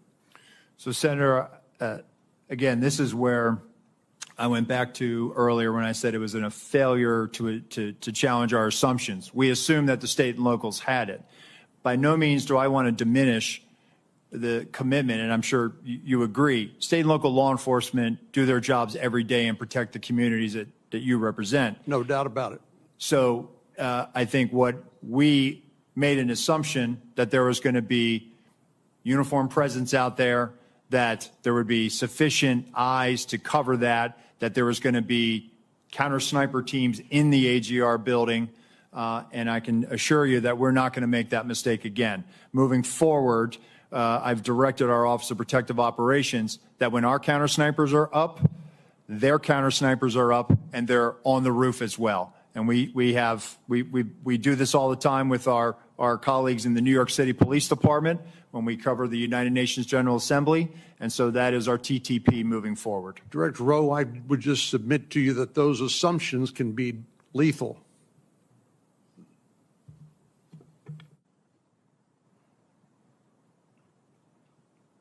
Senator Scott, you're recognized for your questions. Thank you, Chairman. Let me just follow up with what Senator Cornyn just asked. Do you know who makes the drone that the Secret Service uses? That Secret Service uses? Yeah, the one that that didn't work. Who's the manufacturer? Is it an American-made manufacturer? I believe it is, Senator. I'll get you we'll provide that to you in a queue for, sir. So we talked about this the other day. There's not in our, very few times in history do our presidents get shot at. So you know that this is something that the American public is very interested in. So as Senator Johnson said, there's a lot of questions being asked. I was at church Sunday and 3 people came up to me and asked me if there was a second shooter. So there's all this information that's not, you guys are not responding to. When I was governor of Florida, I had 2 mass shootings. I had the Pulse nightclub shooting. I had the Marjorie Stoneman Douglas shooting, and we did 2 or 3 times a day, local, state, and federal law enforcement, FBI, everybody involved. We answered questions. What I asked you the other day is, why aren't you doing that? What you've allowed, what both of you have allowed, you've allowed the public to ask, assume the negative. And so, which I don't get. I think you should have been doing, and I think you guys should have been doing all along, at least once a day press conferences. I think that you've got to tell the public what's going on. Having a hearing is really nice, but how often are we going to do this? You're clearly not going to do it here for another month and a half. So I asked you the other day, why aren't you doing press conferences? And are you going to commit to doing press conferences? I think what you all said the other day, you're going to ask Secretary Mayorkas and Director Rowe if you guys could do those daily press conferences and start giving the public information. What's the answer? So, Senator, that's why, one, I'm here today. I'm here today to provide information and answer those questions. And we are moving towards doing more frequent releases of information. And we are willing to do that press conference. And once we get through this hearing today, we are going to, in all likelihood, do one this week. Okay. So what's the commitment to the public that you're going to do press conference? Are you going to, it's what, 17 days. The information, we are sitting 17 days into this and I'm getting asked questions that I can't believe are true, but the public believes it's true. So what you all are doing is you're ruining your reputation, you impact the integrity of the federal government. It makes no sense to me. So are you going to commit to, are you going to do it once a month? Both and the FBI, the same thing, not just you. What did Director Rowe say? Did he say you couldn't do it? Senator, if I may jump in here. First, thank you all for your guidance in this regard. And in fact, we haven't done something every day, no doubt about that. But, we're focused from the FBI side on the investigation in part as we laid out here today. We actually, based on your guidance, we did a media engagement, not a stand-up type press conference just yesterday, and laid out in full everything that I've shared here, and even beyond that, just in the interest of time. But we are, because of the intense interest in this and the implications and the national importance, we've literally provided everything through media and through journalists, and here all of the information that we have derived from the investigation thus far. We remain committed to do that in full, answering any and all questions and sharing any and all information we obtain. Do you guys realize the value of going in front of the press and answering all their questions? I mean, you realize that if you don't do it that way, everything gets filtered. You get to put out all the information, and you should be providing. I mean, you should be every day say, this is what we know now. This is like Senator Johnson put together a timeline. You should have put together a timeline. You should immediately put out, this is what we know right now, and this is what we don't know. Like you've said, you don't know how the gun got up there, right? You've said it, but why have that should have been out all along? Say, we're looking at it. It doesn't make any sense. We've done this. We've done this. We've done this. If you do, I mean, I just don't get it. Why what you're doing? You're ruining. I've said this about the FBI. I mean, the people that work at the FBI, people who work at Secret Service, they're great people. You're a black hole. You lose the support of the American public because people don't believe you're being direct with them. So I completely disagree with your approach. I just want to finish. I've got like everybody else. I said I did a letter July 18th.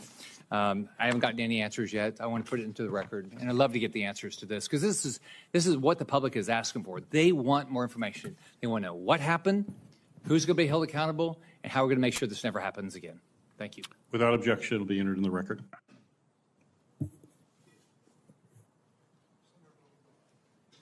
Thanks, Mr. Chairman.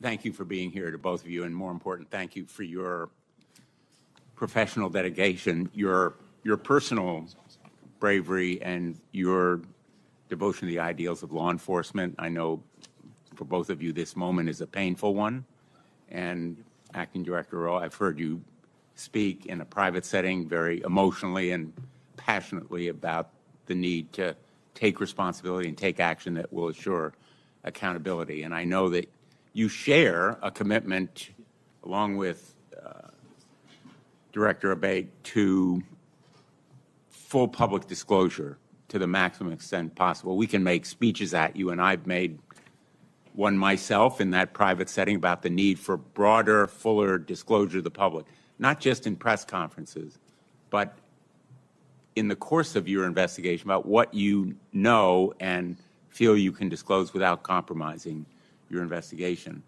Let me ask you, last week, Senator Peters and Paul, along with Senator Johnson and myself, sent requests to both of your agencies to produce documents. We've only received a handful so far. Can you commit to when we can expect those documents? We will get them to you as quickly as we can, Senator. Well, can we expect them this week? We will work to meet that deadline, sir. And when can we expect all the communications, the text messages that agents have sent to each other? Eventually, all of it is going to come out, as you know. When can we expect all of those documents?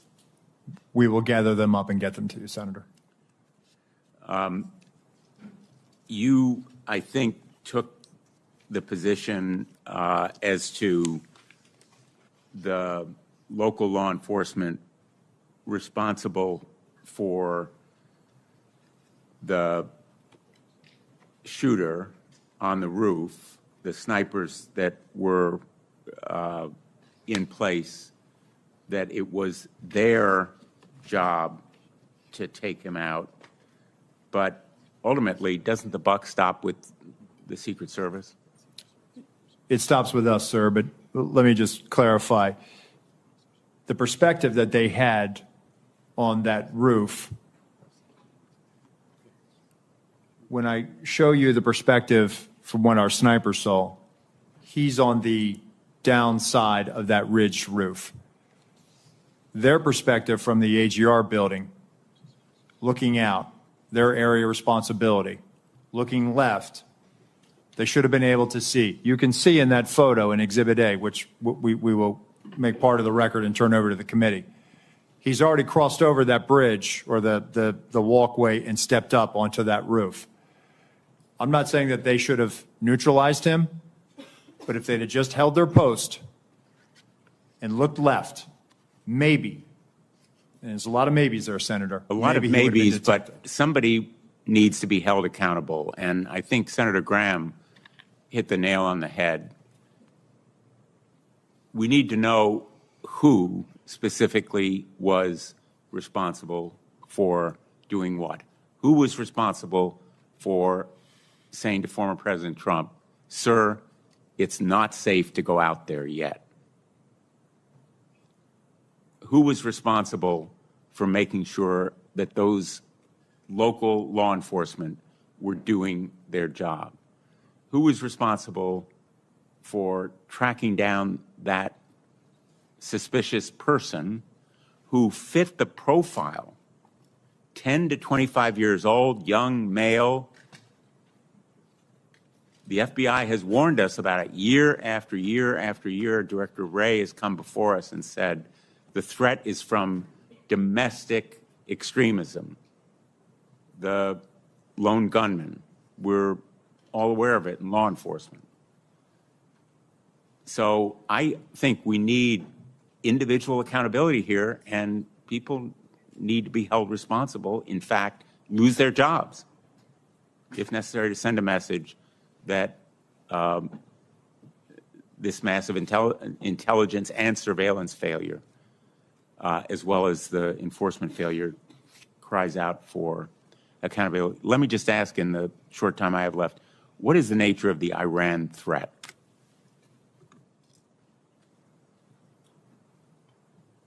I'm sorry, Senator, could you repeat the question? What is the nature of the Iran threat, the threat to former President Trump that has been mentioned? Well, we know that, let me be clear here, the terrorist regime of Iran have been targeting people, our country, for many, many years now. We've talked about that here before. I want to be clear about that. From the FBI standpoint, we know publicly they've targeted former President Trump. They've called for his assassination along with other current and former government officials. That's public information. It's well known to everyone. A specific or imminent threat on July 13th?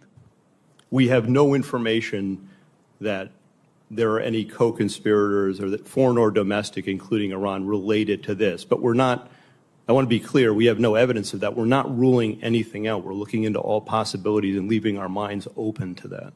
Was that on the minds of the Secret Service on July 13th, that there might be some threat from Iran? Sir, as Deputy Director Abate just said, we're aware of the public sentiment and statements of the government of Iran to do harm to Donald J. Trump, and we use a threat-based model. Thank you. Thanks, Mr. President. Senator Ossoff, you're recognized for your questions.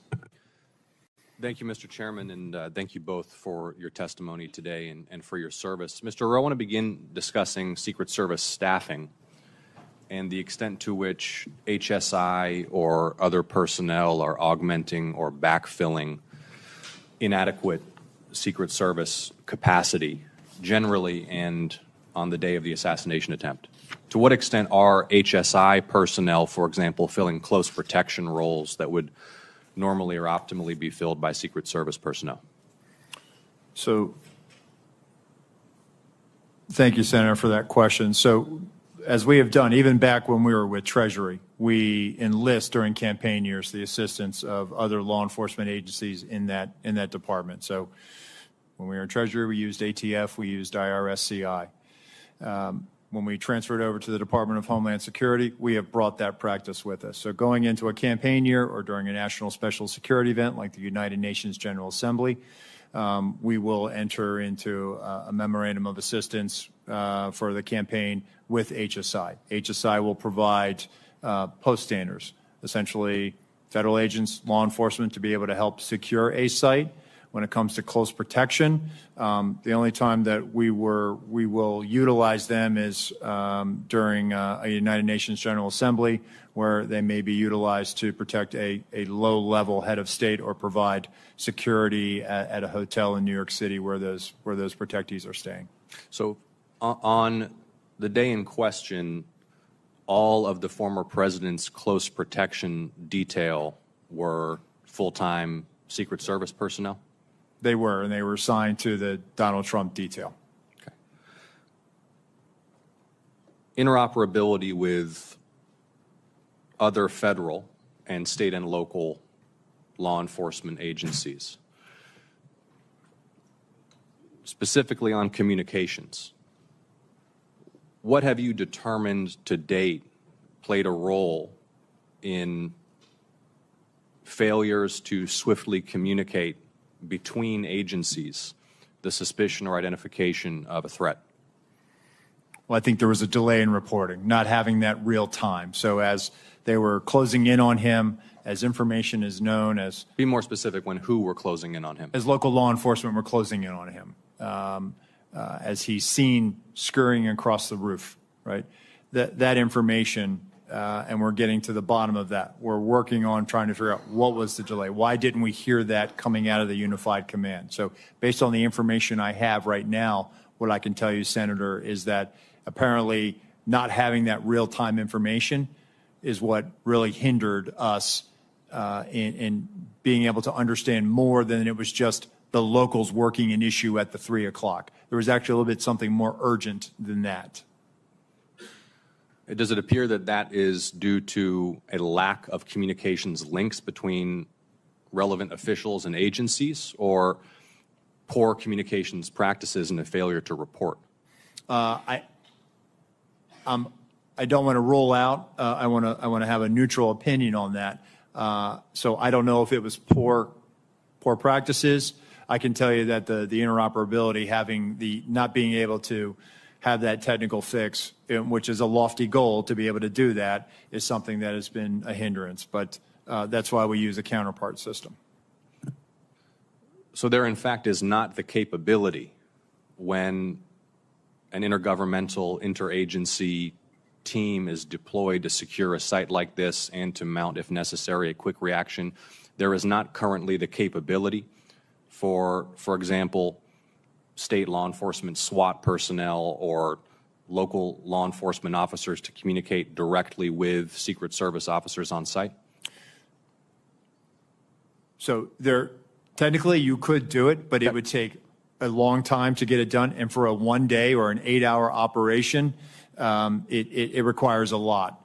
And it would be months of planning, of knowing that we are going to go to this particular jurisdiction and that we're going to need your frequencies, the keys, and we're going to need to load you into our radios, and you're going to be needed to load it into ours, and vice versa. Right. Well, this presents potentially, I think, an opportunity for the Homeland Security Committee. I mean, not just in an executive protection context, but any complex incident response, any counterterrorism, any natural disaster context, the inability swiftly to link personnel from disparate jurisdictions at the local, state, and federal level is a vulnerability for the nation, is it not? I would think, and based on my experience, being able to talk to other agencies in real time certainly would assist in that response. Mr. Chairman, do I have time for one more question? No. Yes. Thank you. I know others have touched on this. One of the things that's been most baffling to the public has been the failure to fully secure this structure, which even to a layperson's uninformed eye is clearly presents as a site from which an attack on the former president of this event could be mounted. And it had particular characteristics that made it even more of potential value to an attacker. Just walk us through one more time. Is there not an established doctrine or practice or checklist by which such sites are assessed for threat and determine whether or not to be within or without of the security perimeter? So, Senator, controlling high ground is something that is a must for us whenever we go into a location. Yeah. Well, I know we're all eager for more information on why that wasn't that task was not completed in this case. Thank you for your testimony. Thank you, Senator Ossoff. Senator Lee. Why was President Trump allowed to take the stage at 6:02 p.m., exactly 17 minutes after multiple suspicious person reports were provided, complete with photos and information suggesting that the assailant had a rangefinder, something that ordinary people don't use in this kind of circumstance? Senator, again, it was suspicion, not weapon, or there was never communication of that there was an individual with a gun or threat or other bad intentions. How many suspicious person reports did you receive that day? I'll get back to you on the exact number, but there were other individuals that came to the attention of law enforcement that day. Would President Biden ever be allowed on stage under similar circumstances with an unresolved set of multiple suspicious person reports provided, including indicating that there was a rangefinder involved? Senator, I can tell you that a suspicious person on the outer perimeter with local law enforcement attempting to locate would happen, but I would need more information as far as whether or not we would allow the president to go on or off. Again, for us, it comes down to weapon, a potential threat. Is the individual carrying an IED? Is there a weapon? Is there some other factor that now ramps up our attention to let's hold off on this? If there were 8 shell casings found next to the assailant's body, but he was neutralized after the first shot, where did those other shots come from? Where did the other shots go? As far as the assailant's shooting? Yes. So did the assailant get out 8 shots, or were those shell casings left from the day before? Where did they come from? The shooter, Senator, we believe fired 8 rounds. We had the shooting reconstruction team go out there for a period of days and collect all that. So we have bullet holes, bullet fragmentation, all taken back, and we're still putting together the trajectory and ballistic analysis, although we do have fragments of the bullets, and bullets have been collected in the distance from the shooter's weapon. Gotcha.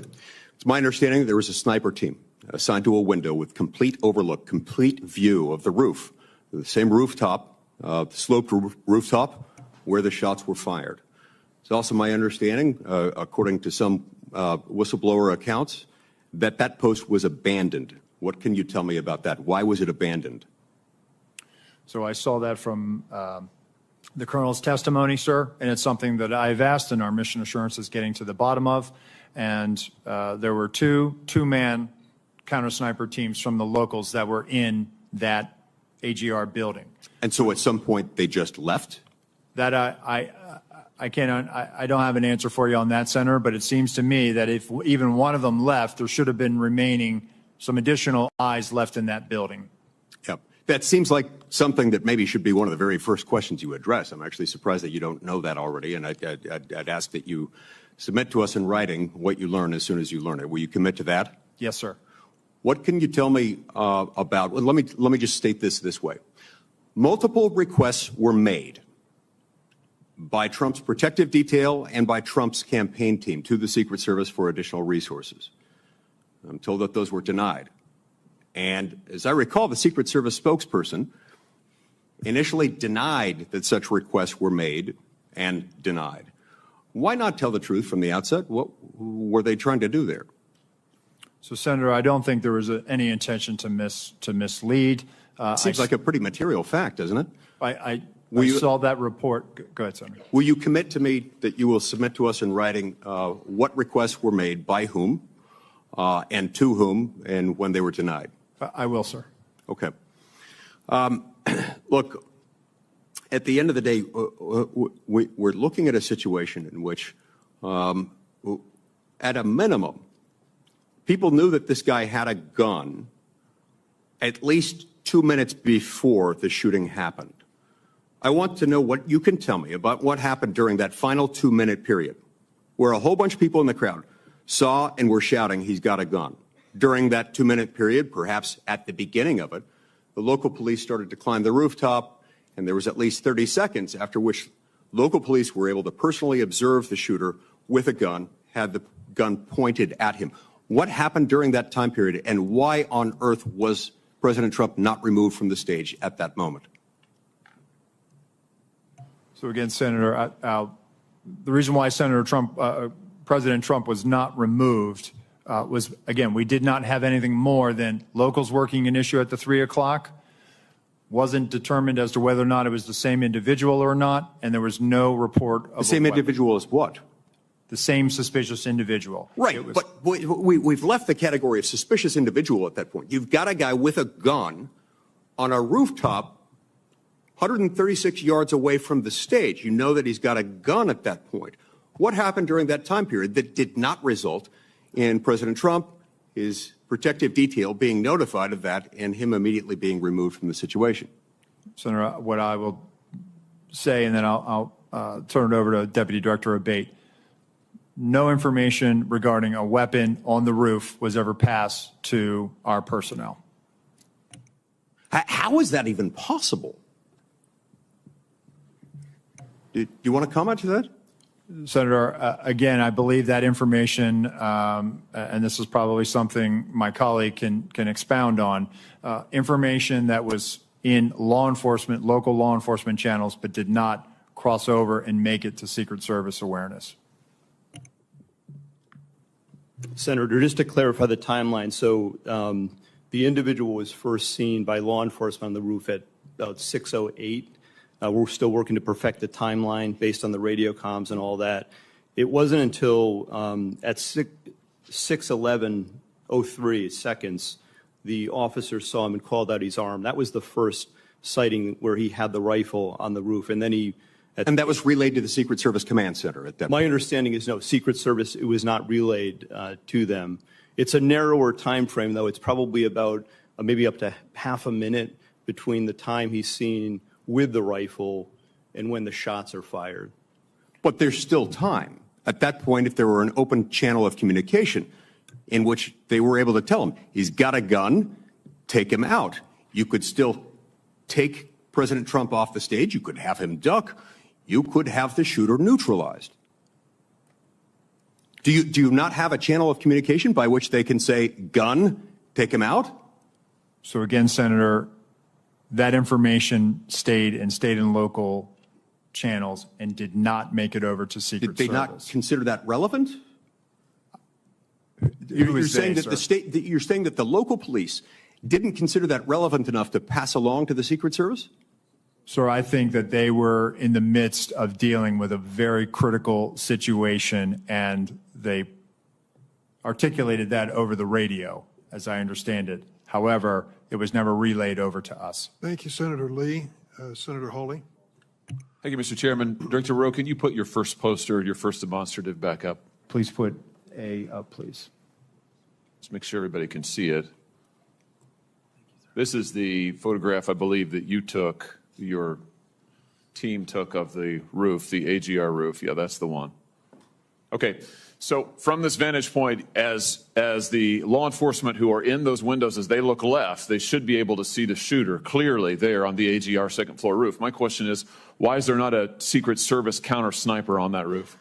So, Senator, we're when we post up, our methodology is to look at things that can see in on our protectees so that they can provide that coverage. But why is there not a Secret Service counter sniper there with clear line of sight? That roof has a clear line of sight to the former president. Why didn't you put a Secret Service counter sniper there? The Secret Service's counter sniper role is to neutralize those threats that are looking in on us from where the protectee is, not necessarily you think maybe position. You might want to revise that protocol in light of what happened here? They were protecting the principal, and I think the principal got shot.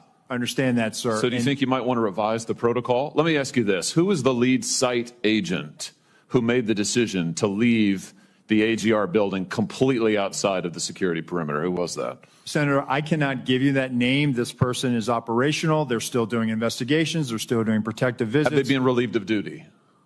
Senator, they have not been relieved of duty. I know their name, by the way. Why have they not been relieved of duty? They are still cooperating, not only being interviewed by the FBI, but also by our Office of Professional Responsibility. And we will let the facts of the mission assurance and any further investigations play out. Isn't the fact that a former president was shot, that a good American is dead, that other Americans were critically wounded, isn't that enough mission failure for you to say that the person who decided that building should not be in the security perimeter probably ought to be stepped down. Senator, I think you're using the word decided, and I think we need to allow the investigation play out to include. So who did make the decision then? If it wasn't the lead site agent, who made the decision not to put that in the security perimeter? Senator, you're zeroing in on one particular agent. I want to find out exactly what was the entire decision process. So I think I want to be neutral and make sure that we get to the bottom of it and interview everybody in order to determine if there was more than one person who perhaps exercised bad judgment. Well, sure. My question is, why don't you relieve everybody of duty who made bad judgment? So, yeah, you're right. I am zeroing in on somebody. I'm trying to find somebody who's accountable here. And you're telling me that the person who made the decision not to include this in the perimeter has not been relieved of duty. What about the person who's in charge of the interoperability of radio frequencies between local law enforcement and Secret Service? Has that person been relieved of duty? No, Senator, because interoperability is a challenge, is a greater challenge than just one person. On that day, we had a counterpart system. It failed As the person who made the decision to send Donald Trump onto stage knowing that you had a security situation, has that person been relieved of duty? No, sir, they haven't. Has the person who decided not to pull the former president off of stage when you knew that, in your words, the locals were working a serious security situation, has that person been relieved of duty?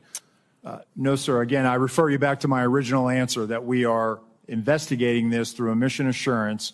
And as opposed to zeroing in on one, what more do you need to investigate to know exactly what the decision-making process was? What more do you need to investigate to know that there were critical enough failures that some individuals ought to be held accountable?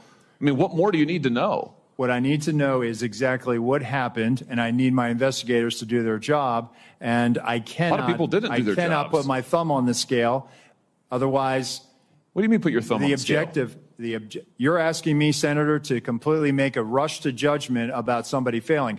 I acknowledge this was a failure of the Secret Service. Is it not prima facie that somebody has failed? A former president was shot. Sir, this could have been our Texas school book depository. I have lost sleep over that for the last 17 days, then just like you have. Somebody and to hold them accountable. Senator, I will tell you, Senator, that I will not rush to judgment, that people will be held accountable, and I will do so with integrity and not rush to judgment and put people unfairly persecuted. Unfairly persecuted? Unfairly, We've got people who are we dead. have to be able to have a proper investigation into this, Senator. You said earlier that you've got to make sure that your protocols are followed, and unless there's a protocol violation, people wouldn't be disciplined. I would just say to you, I don't really care that much about your protocols. I think if your protocols don't provide for the fact that when a former president is shot, when an American is killed, when other rally-goers, innocent people who just showed up on the day, when they are shot at and critically wounded, if that isn't a protocol violation prima facie, you should revise your protocols. Senator, I think this is where you and I agree. This was a failure, and we will get to the bottom of it. Well, I hope you're going to do something about it. Let me ask you something else. The Real Clear Politics reports this morning that you were directly involved in denying additional security resources and personnel, including counter snipers, not just to this event, but over the last 2 years, that President Trump's team repeatedly asked for these additional resources, and you personally were involved in denying them. Is that true? Senator, as I stated earlier, that is not true. So you never denied any resources to former President Trump's team? No, not me. No, sir. And you weren't involved in any of that? You were never involved in the decision-making? No, sir, I was not. Let me ask you just one or two other things here quickly. Well, whistleblowers tell me that, in fact, law enforcement were stationed to be on that roof and that law enforcement abandoned their post because it was too hot. Is that accurate? Senator, I have heard that as well. Again, they posted up inside. And I think moving forward, as I said earlier, we're going to ensure that state and local counter snipers are on roofs. But do you know if someone was supposed to be on the roof? Do you know if someone was in fact? That's what the whistleblowers tells me. That may or may not be accurate. Do you know that to be the fact? Was somebody posted to the roof, local law enforcement or whomever? I do not know that to be a fact. Well, can I ask you why you don't know that? Again, Senator, we are looking at this, and they should have been on that roof. And the fact that they were in the building is something that I'm still trying to understand. I just want to express my frustration, Director, that 17 days or whatever it's been, that whistleblowers are telling us more than you are, and you don't know, you haven't ascertained if there was supposed to be law enforcement on the roof. That seems like a pretty basic fact. I'm also told that local law enforcement suppliers offered the Secret Service drones and you declined them. Is that true? So, Senator, one, I've been very transparent and forthcoming. Your agency has not been transparent and forthcoming, so please, let's not go there. I have been forthcoming, sir. That remains to be seen. You've been on the job a few days. So far, you've fired nobody. Now, the drones. Thank you, Were Senator. you offered drones? Senator So Hawley. there was an offer to fly a drone on that day. And why did you deny it? Again, I think the ability of local law enforcement to provide an asset, we probably should have taken them up on it if it was offered. Senator Cruz. Thank you, Mr. Chairman. Mr. Rowe, thank you for being here. I agree with what you said at the outset, that the individual Secret Service agents demonstrated remarkable personal courage, putting their bodies in between the line of sight of the shooter and the president. That being said, the bravery of the line agents is quite different from the decisions of Secret Service leadership. Secret Service leadership committed catastrophic security failures, indeed the worst security failures for the Secret Service since 1981, since the attempted assassination of President Ronald Reagan. It is incumbent upon this committee to determine why those security failures happened. Just after the shooting, Secret Service put out an official statement from your spokesperson that says there's an untrue assertion that a member of the former president's team requested additional security resources and that those were rebuffed. This is absolutely false. In fact, we added protective resources and technology and capabilities as part of the increased campaign travel tempo. Was this tweet accurate? With respect to Butler, Pennsylvania, it is accurate, sir. It is accurate that the Trump team had not asked for additional security and had not been rebuffed. If you're talking about Butler, Pennsylvania, all assets requested were approved. If you're talking about the media reporting of assets requested, there were times when assets were unavailable and not able to be filled, and those gaps were staffed with state and local law enforcement tactical assets. So I'm reading from the Washington Post, July 20th, 2024. Secret Service said to have denied requests for more security at Trump events. The opening paragraph, top officials of the U.S. Secret Service repeatedly denied requests for additional resources and personnel sought by Donald Trump's security detail in the 2 years leading up to his attempted assassination, according to 4 people familiar with the requests. Is that right, that repeatedly the Trump detail asked for more resources and repeatedly Secret Service leadership turned that down? That is not accurate, Senator. Assets are requested. There's a process that is made. And how many requests did the Trump team or the Trump detail ask for? I can get you that number in a queue. You don't know now. So I can speak to the ones that were reported in the Washington Post, and we can go through them if you like. But you don't know how many requests there were. In general, how many requests since 2021 that the former Trump detail has made a request for assets? You've had 2 weeks. You had a spokesperson put something out that is false on its face. By the way, did you approve this statement when it went out? I don't know if I did or didn't, Senator. Has this spokesperson, is he still employed? Does he still have a job? He is still employed, Senator. So he lied on behalf of the Secret Service. He still has a job. Did your predecessor, the former director, did she approve this statement? Senator, our comms team, they send out statements. They do deconflict them and they put them out. Did she approve this statement? I don't know if she did or did not, Senator. And you don't know if you did either? I don't recall approving it, Senator. Will you commit to provide this committee in writing every written request for additional resources from the Trump campaign or the Trump detail and every response from Secret Service? Senator, I will commit to providing responses and getting you the information that you are seeking. Let me ask you something. And who makes the decision to deny those requests? Did you make that decision? Which requests? Are you talking about the ones that were in the Washington Post?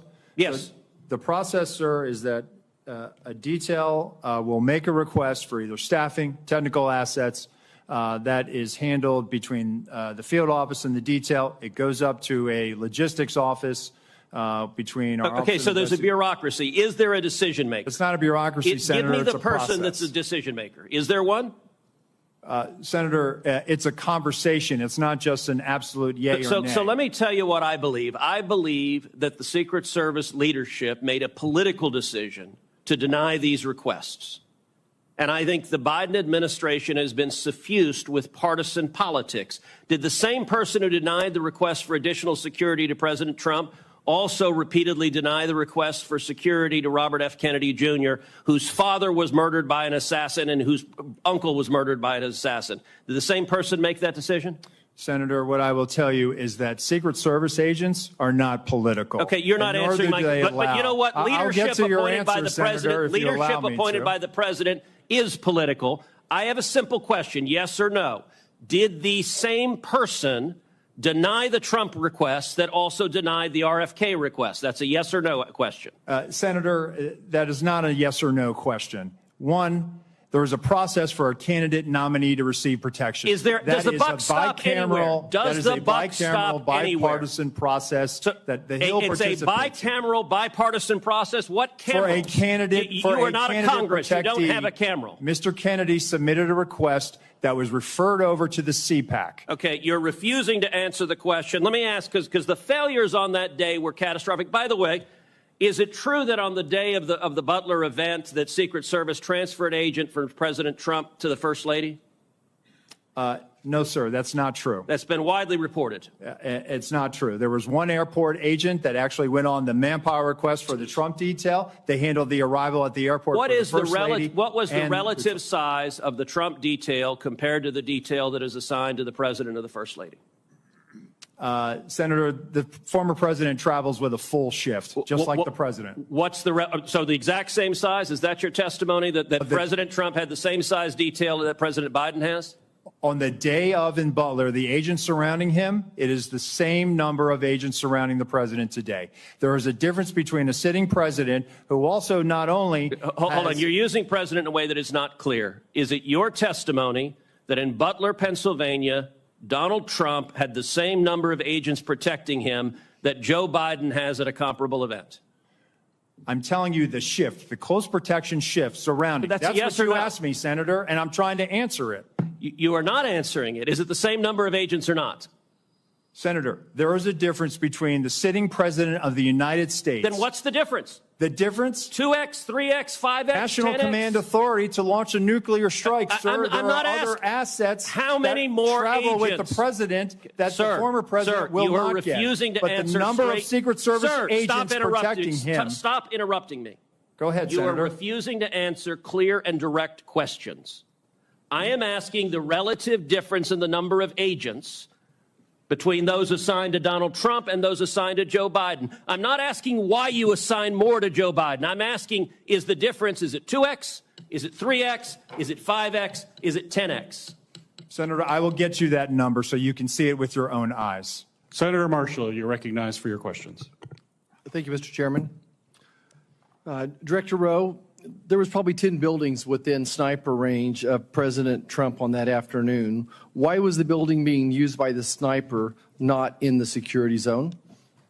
That's a question that I've asked, Senator. There was a decision that we were going to construct the site and it was going to maintain within the Butler Farm site, Butler Farm Show site. That building, that AGR, was right on the curtilage of our outer perimeter. And it's something that again, having been there and walked it, I had a hard time understanding. So there's no protocol that says anything within 300, 500 yards, direct line of the president, should be in or out of the security zone. There's not a protocol that describes that. So, Senator, what we try to do is we try to either control the high ground or mitigate line of sight concerns. Okay. You've stated that on multiple occasions, President Trump's team was denied more of a detail, more assets. Who denies that? Who is the person that denies that, generally speaking? So, Senator, there's a process. Again, there's a conversation had with the detail. There's got to be a buck stopping. There's got to be someone. Who is the person? Is it a level within the D.C. agencies? Is it someone in the Pittsburgh office? Who denies this? It has nothing to do with the Pittsburgh office, Okay. sir. It is a conversation between not only the detail, the field office, but also. I don't want to know the conversation. I want to know who makes the decision. The decision, sir, is it's our process between the Office of Protective Operations and the Office of Investigations. Is there a title for this position? It is called we affectionately call it the War Room, and it's where all of our logistics files into. So it's a room that makes the decision. It is a staffing and assignments officer. Okay. Is the Secret Service required to do a briefing with all entities of law enforcement involved in the event of the days leading up to the event and the day of the event? We do a police meeting, sir, where we start the initial So it's required. process. Is it required? Is it part of your standard operating procedure? The police meeting is what initiates the advance, and that is what is required. Was this meeting held on that day? The police meeting took place on the days prior to that. Do you have documents of that meeting was actually happened? If we do, sir, I will get them to you. But you're saying that it did not happen on the day of the event.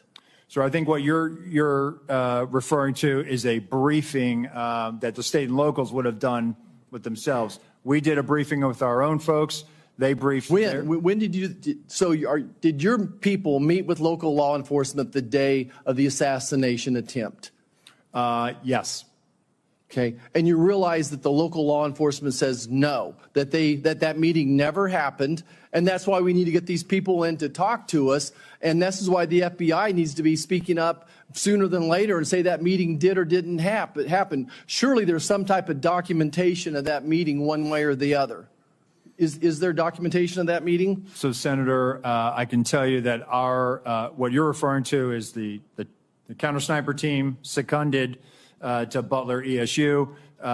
Our personnel met with the team lead from Butler ESU, and they discussed areas of concern, areas of responsibility, and that did in fact happen at the site on that day. Director, I think you would agree with me that there were multiple individual and institutional failures the day of this assassination attempt.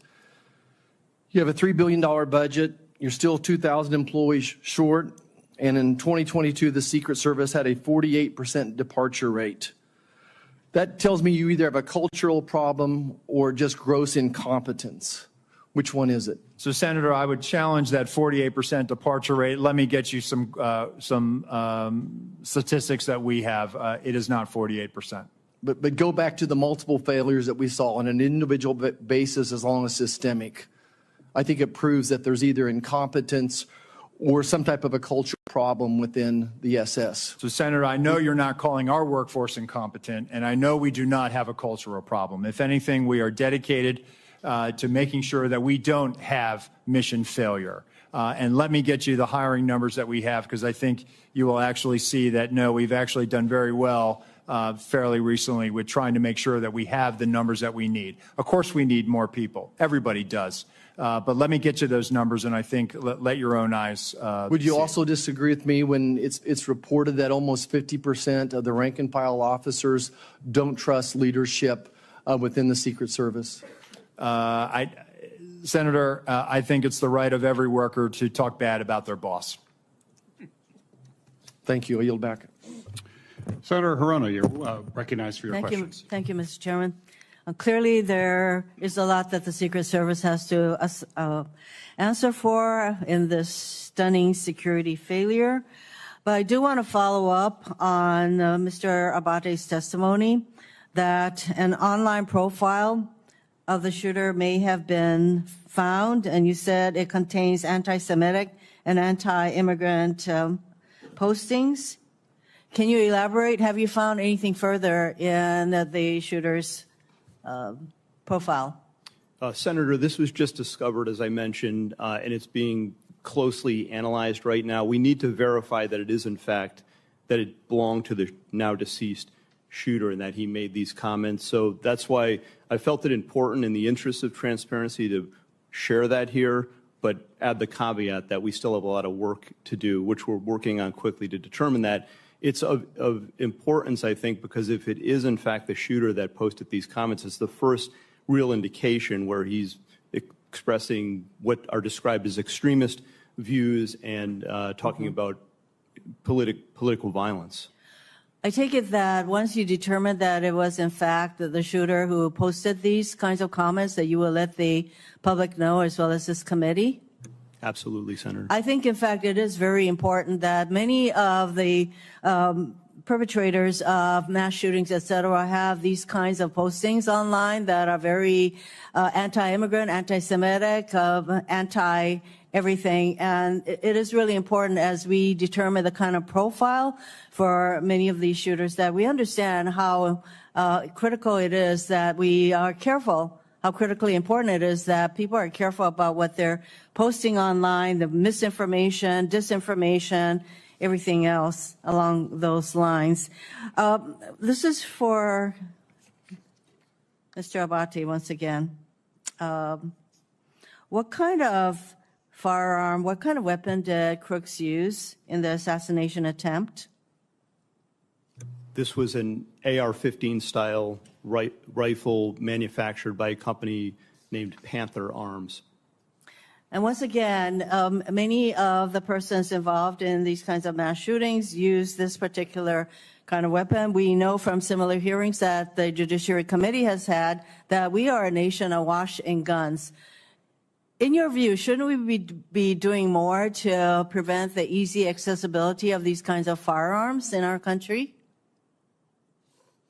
Senator, we're focused on collecting the facts here, and I'm not going to comment on something like that. Well, I know that that there is a hesitancy to ask about firearms and all of that, and I should think that as a law enforcement person that you probably have some opinions along those lines, but you don't want to articulate what to many people in our country.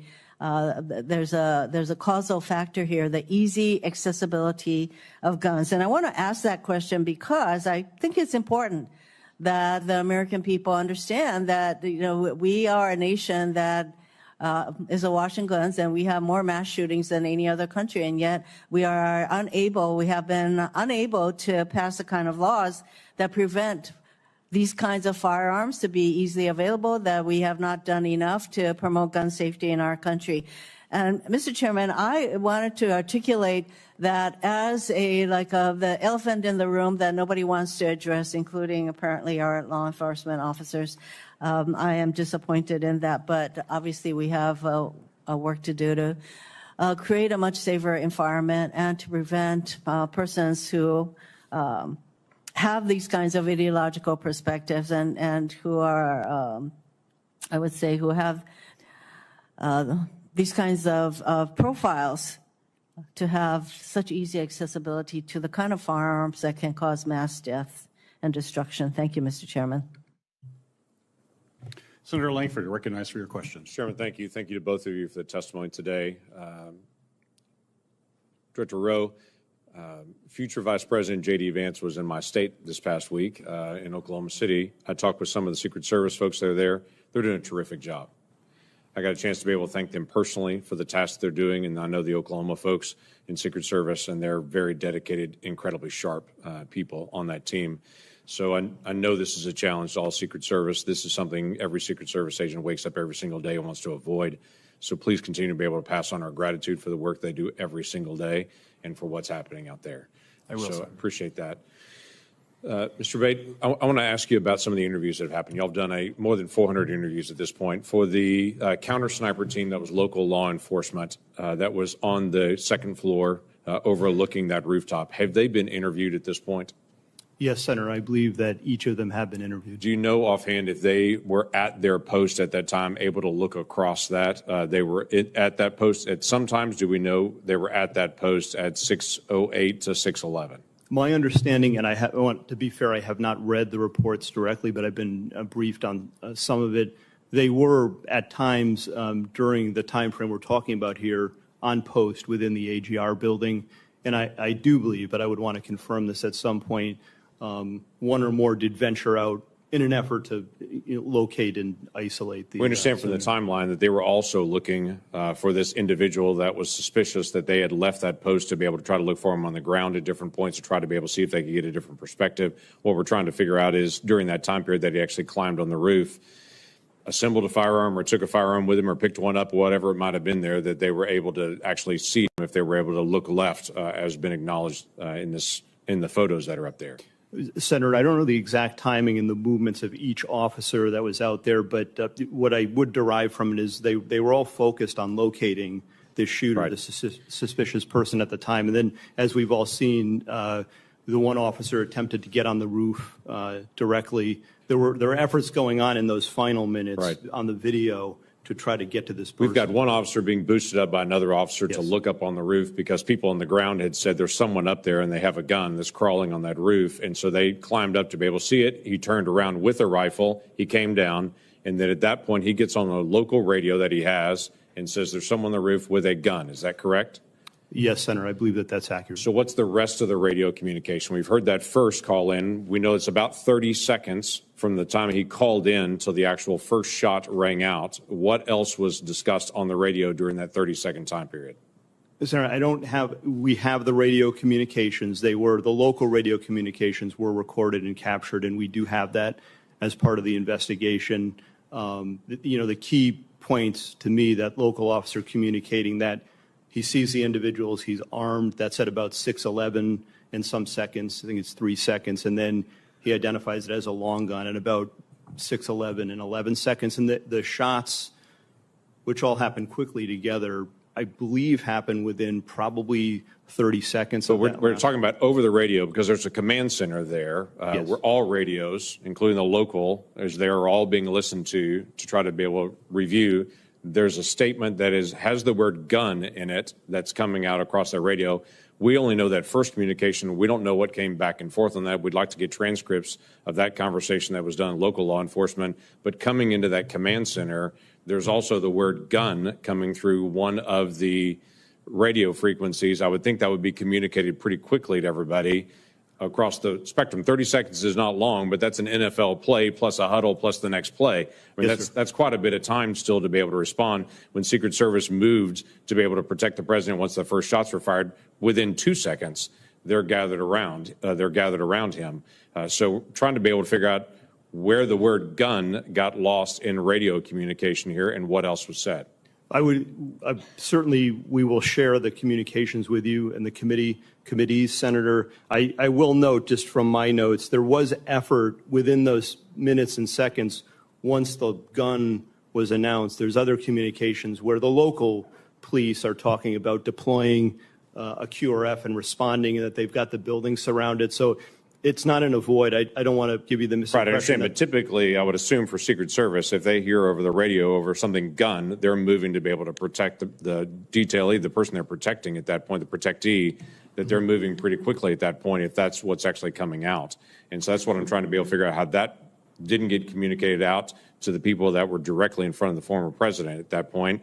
And the last question I'd have, I only have a second left, is just, was there any overhead drone? We've talked about counter drone, but any visibility that Secret Service had to be able to see the field and all the operation in their own ability? No, sir. And as was asked by another senator earlier, it appears that there was an offer by a state or local agency to fly a drone on our behalf, and I'm getting to the bottom as to why we turned that down. Okay. Thank you. Senator Kennedy, you're recognized for your questions. Thank you, Mr. Chairman. Mr. Abate, am I saying your name right? Yes, Senator. Thank you. You are the Deputy Director of the FBI, is that correct? Yes, Senator. Is there any doubt in your mind or in the collective mind of the FBI that President Trump was shot in the ear by a bullet fired by the assassin crooks? Senator, there is absolutely no doubt in the FBI's mind whether former President Trump was hit with a bullet and wounded in the ear. No doubt, there never has been. Okay. I've been part of this investigation since the very beginning, and that has never been raised. You're sure? Yes. It wasn't a space laser. No. It wasn't a murder hornet. Absolutely not. It wasn't Sasquatch. No, Senator. It was a bullet. It was a bullet, Senator. 100%. Fired by crooks Yes, sir. that hit President Trump in the ear and almost killed him. 100%, Senator. Okay, glad we cleared that up. I don't want to get off the subject here. Did the FBI just settle 2 lawsuits, one wholly, one in part, in which the FBI agreed to give Peter Strzok $1.2 million and Ms. Lisa Page $800,000? It's my understanding, Senator, that the Department of Justice was involved in that, not the FBI. The FBI had nothing to do with it? There may have been consultation with our general counsel's office, but Does the FBI have to sign off on it? I don't know the answer to that. I don't believe so, but I would want to confirm that. I would like you to, this would be the same Lisa Page who said to Mr. Strzok, quote, Trump's not ever going to become president, right? Right. To which Mr. Strzok said, quote, no, he won't. We will stop it. That's the Peter Strzok and Lisa Page I'm talking about. I need to know if the FBI signed off on this lawsuit. We will get that settlement. answer for you, Senator. And then I need to know who signed off on it. Did you sign off on it? I absolutely did not and would never sign off on something Did Chris like that. Wray sign off on it, the settlement? I don't believe he did. Okay. Did any, you don't know what? Nor do I think he would have. You need to let me know who signed off on this, if anyone at the FBI. So it was Merrick Garland who agreed to do this. Is that right? I don't, Senator, I do not know. Well, hell, who signed somebody off had on to that. agree to it. I've settled a lawsuit before. The client's got to agree to it. You're the client. Understood. I'm gonna direct in to the Department of Justice to answer All right. those Get questions. me That's- that information if you would. Mr. Rowe, help me understand this. The assassin Crooks fired his first shot, as I understand it, at 6:12 p.m. He was about 150 yards away. It's been reported that the snipers, the government snipers, saw him on the roof 20 minutes before. Not 2 minutes, 20 minutes before. Is that correct? Senator, that's first time I'm hearing this. That is not correct based on the information I have right now, sir. Well, when did the FBI snipers see him on the roof? Just Secret Service sniper, sir. I mean, I'm sorry, you're right. That's Secret an insult, Service sir. sniper. No, I'm just kidding. I understand. I apologize. When did the Secret Service snipers, one of whom ultimately shot the assassin Crooks, first see him on that roof? So, sir, immediately upon the shots being fired, our snipers. I know that, but when did they first see him? You got a guy lying on a roof. Yeah. You got snipers in an elevated position. They can look down on the roof. You got the guy lying there with a gun pointed at the former president of the United States. And I'm just, and they shot him. Good for them. He's now dead as Woodrow Wilson, and that's a good thing. I'm sorry. God forgive me, but it's a good thing. But when did the snipers first see him? As soon as he presented himself as a target and a threat to the president, sir. And when was that? He fires initially a volley. I believe it was 3 shots. No, he fired at 6:12 p.m. Yes, sir. Okay, that's the first shot. So within 15.5 seconds of the first shot, he's Here's what neutralized. people are asking. Yes, sir. He was up, Crooks was up there. The snipers at some point saw him, Yes, sir. our snipers, because they killed him. Yes, sir. When did they first see him? It has been reported repeatedly that the snipers first saw him 20 minutes before. That's more than a quarter in an NFL football game. Yes, sir. Do you don't know the answer? So to I that? do know the answer, sir. I'm telling you that. What is the answer? No, When they did not see him. They only They never saw him. No, sir. Well, did not. how could they not see the guy?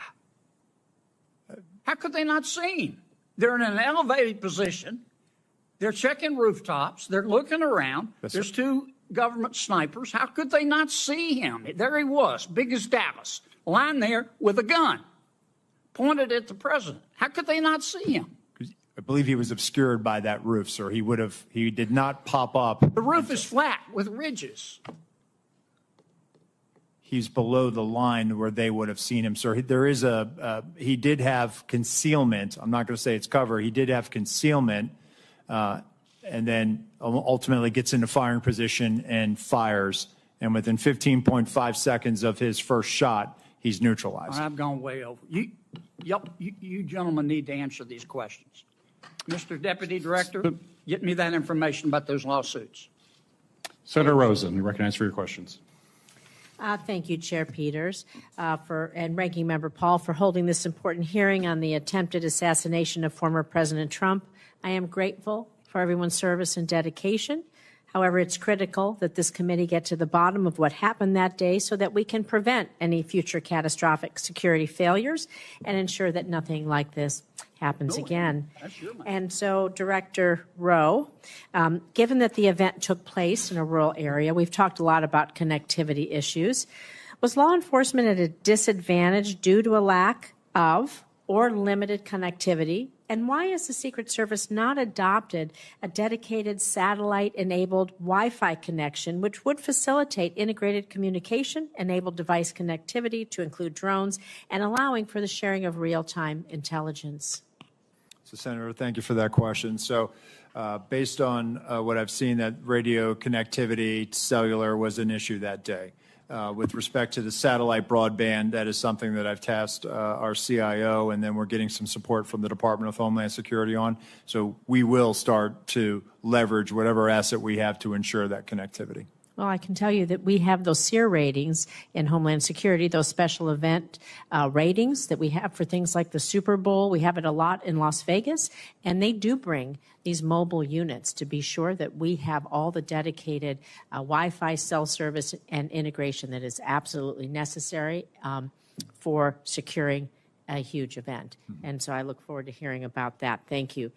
I want to talk a little bit about intelligence for lone wolf actors, because although we have not been made aware of any specific intelligence the Secret Service or others had in the shooter before the event, we do know that we have intel on Iranian threats against the former president. And so again, Acting Director Rowe, could you talk to us about how you utilize intelligence collection as a way of mitigating threats from state actors like Iran compared to what you do, compared to lone wolf actors, what it seems to be like the attempted assassin that we have here in Crooks. And so, and what are the specific challenges with the intelligence collection as a mitigation tool against lone wolf actors versus state actors? So Senator, first let me preface by saying the Secret Service is not a member of the intelligence community. However, we are their biggest consumers of information, and we receive that information regularly, especially as it pertains to our protective mission and the people that we protect. We have embeds with the FBI through their National Joint Terrorism Task Forces. Our agents are basically embeds and are able to not only receive information but also follow up on investigations that may have a nexus or a direction of interest towards one of our protectees. We have an excellent working relationship with the FBI. We have an excellent working relationship with the intelligence community. We are not collectors. We are consumers of finished analytic products that the intelligence community of the FBI produces. We ingest them, and then we use that to adjust our protective posture. And we do this daily, weekly, all of the time. And it's not only for protective for protectees, but also the events and sites that we protect on a permanent or temporary basis. With respect to largely a lot of the people that come to our attention, and in the case of the assailant, you know, to me, as I overlay him over top of, say, John Hinckley, who tried to shoot President Reagan, I see an individual based on the information that I have now, some of the great work that the FBI has done. We have an individual who's a loner. We have an individual who was focused on Donald Trump and Joe Biden. Hinckley traveled the 80 campaign, and we know that he followed President Carter. It just, on March of 81, he happened to show up in Washington, D.C., and he saw an opportunity to try to attack President Reagan. So when it comes to the Secret Service, and 1981 was a watershed moment for us. We have people that are, for whatever reason, fixated on carrying out an attack against the President of the United States or one of our protectees.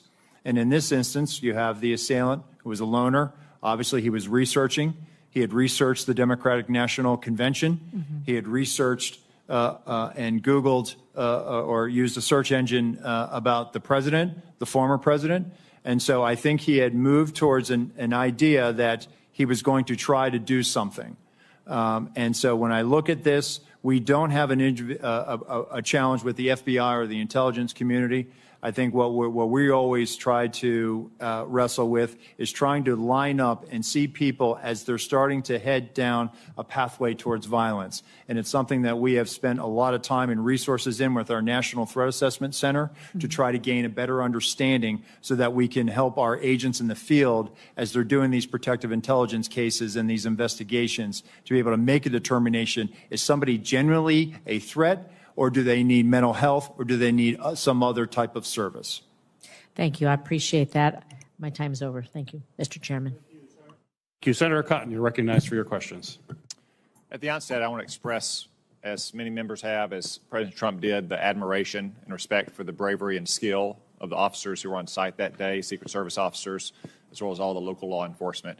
As it happened, my 9-year-old son was watching with me that afternoon, and it was hard to get him to turn away from it. And he asked who all those men and women were who jumped on Mr. Trump. And I said, in layman's terms, those are his bodyguards. And he said, what are they doing? I said, they're protecting him from a bullet. And he said, actually? And I said, yes. He said, for real? And I said, yes. And it was hard for him to process that. But as a reminder, I told him that there are men and women in the Secret Service and law enforcement and the military who are willing to die for our country. And it's an important lesson, I think, that everyone should take away from this, that you had very brave men and women on the ground there who were doing their job to protect this country, to protect a former president and a nominee for president, as they do every day for so many other protectees. Obviously, there were failures in the planning and preparation for this event. Mr. Rowe, we've heard that the shooter had a golf rangefinder. Was that not on the list of prohibited items at an event like this? Currently, it is not on the list of prohibitive items, but we're going to make that change, Senator. John Kennedy can't get into an LSU football game with a flask. Yeah, I can. Well, he probably can, but he's not supposed to. It just seems like common sense that you don't need a laser rangefinder at an event like this. And it feels like that a lot of that was just the lack of common sense being exercised. Are officers not empowered on the front line to use common sense to say, like, if a guy has a laser rangefinder, he should be detained or at least stopped, and that's why he's carrying it around. If you have a building like this that's not secure from 150 meters away, someone, even the front line, lowest level, most junior officer, should be able to kind of like send up the red flag immediately and say, like, we need to halt everything right now and figure out what the hell is going on. I mean, do officers not feel empowered to use that kind of common sense? I would hope they would, Senator. I can tell you from our uniform division officers that run our magnetometer screening, they do a tremendous job. And even though something may or may not be on the prohibitive items list, they are well trained and they do exercise that good common sense. And you want this important message. Okay, I want every one of your officers all around the country to hear that their acting director wants them to exercise common sense. It doesn't have to be policy or protocol or procedure. They should exercise common sense. Thank you for that. So it was reported right before Ms. Cheatle's hearing last week that, in fact, President Trump's detail had requested more resources and those had been denied. She said that she did not deny those resources. You've testified this morning that you did not either. So who did? I mean, the Secret Service is not the post office. It's not this vast bureaucracy. Right. Like, I'm not surprised to hear that you knew the counter sniper. It's a small agency, and you have a lot of career officers. Like, surely you've gotten to the bottom by now of on whose desk this request landed and who denied it. So, Senator, sometimes when they make a request, they may not have the asset available. For example, there may be, instead of the detail may say, hey, we want 15 magnetometers. We'll look at it based on what the event size. We'll say, hey, listen, we're going to send 10 based on our protocols of screening so many. We have a flow rate of how many people we can put through. When it comes to a counter sniper or something like that, because I know that's been the subject of some media reporting where they have requested counter snipers. We do have a finite number of counter snipers. And so what we try to do is if we cannot fill that asset, and that's where we'll say, hey, we can't fill this assignment. However, through the field office, they will use local law enforcement resources. And so in those situations, for example, in the one that has been the subject of a lot of reporting with Pickens, South Carolina, they in fact did use local assets to be able to do that. And there were 3 counter sniper teams. One of them was formerly with the Secret Service Uniform Division. And so they actually used the same practices that we use. So it's not that there was a drop in the capability. They actually used the best practices that we would use. So the asset may be denied by Secret Service between the war room and that conversation with the detail in the field, but that doesn't equate to a vulnerability or a gap. Okay, one final question about the Iran threat. As you know, Iran made credible threats against several former Trump administration officials, many of whom still have government-provided security details to this day. Ms. Cheatle removed Secret Service protection from Robert O'Brien last year. Were you involved in that decision? So, Senator, he was a memorandum protectee. Meaning that the president authorized protection for him. We do not weigh in on who gets protection. Why? So you're still protecting some others. I won't reveal their names. But you are still protecting others, and other personal security offices in the federal government are protecting others. Other officials don't reveal their names. Like who made the decision that Robert O'Brien no longer needed a security detail, despite Iran's ongoing credible threats? So I can tell you, sir, it wasn't the Secret Service. We don't factor into that decision. Can you take a look at why that happened now that you're in charge and consider the possibility that he might still need that protection, given all of his counterparts in the Trump administration still have protection? I will do so, Senator. Go ahead. You go ahead. Go ahead. I would have said, like, I'm not going to reveal the protective details, but I'm pretty confident that the agency can get this done. And I think it needs to get done if you look at the kind of ongoing threats that he and all these others face. Yeah, I will, sir. Despite all the resource constraints we've talked about today, he's not the president of the United States. He doesn't have an 18-car motorcade, nor do any of the others. I think he needs that protective detail. And now that you're in charge, I'm asking you to take a new look at that and also talk to your supervisors inside the department about whether you can spare just that small, limited amount of resources, okay? Senator Welch, you're recognized for your question. I will, sir. Thank you very much. You know, there's, first of all, thank you both for the tremendous work you do and for all the folks behind you and under you. So thank you for that. I kind of want to follow up a little bit on Senator Cotton. You know, there's 3 issues that have been raised. One is the selection of who gets protection, and you've addressed that just now. The other is whether it's a budget issue, which I don't necessarily think it is. But then there's the operational question. Was this an operational failure? And it appears to me that's where the focus should be.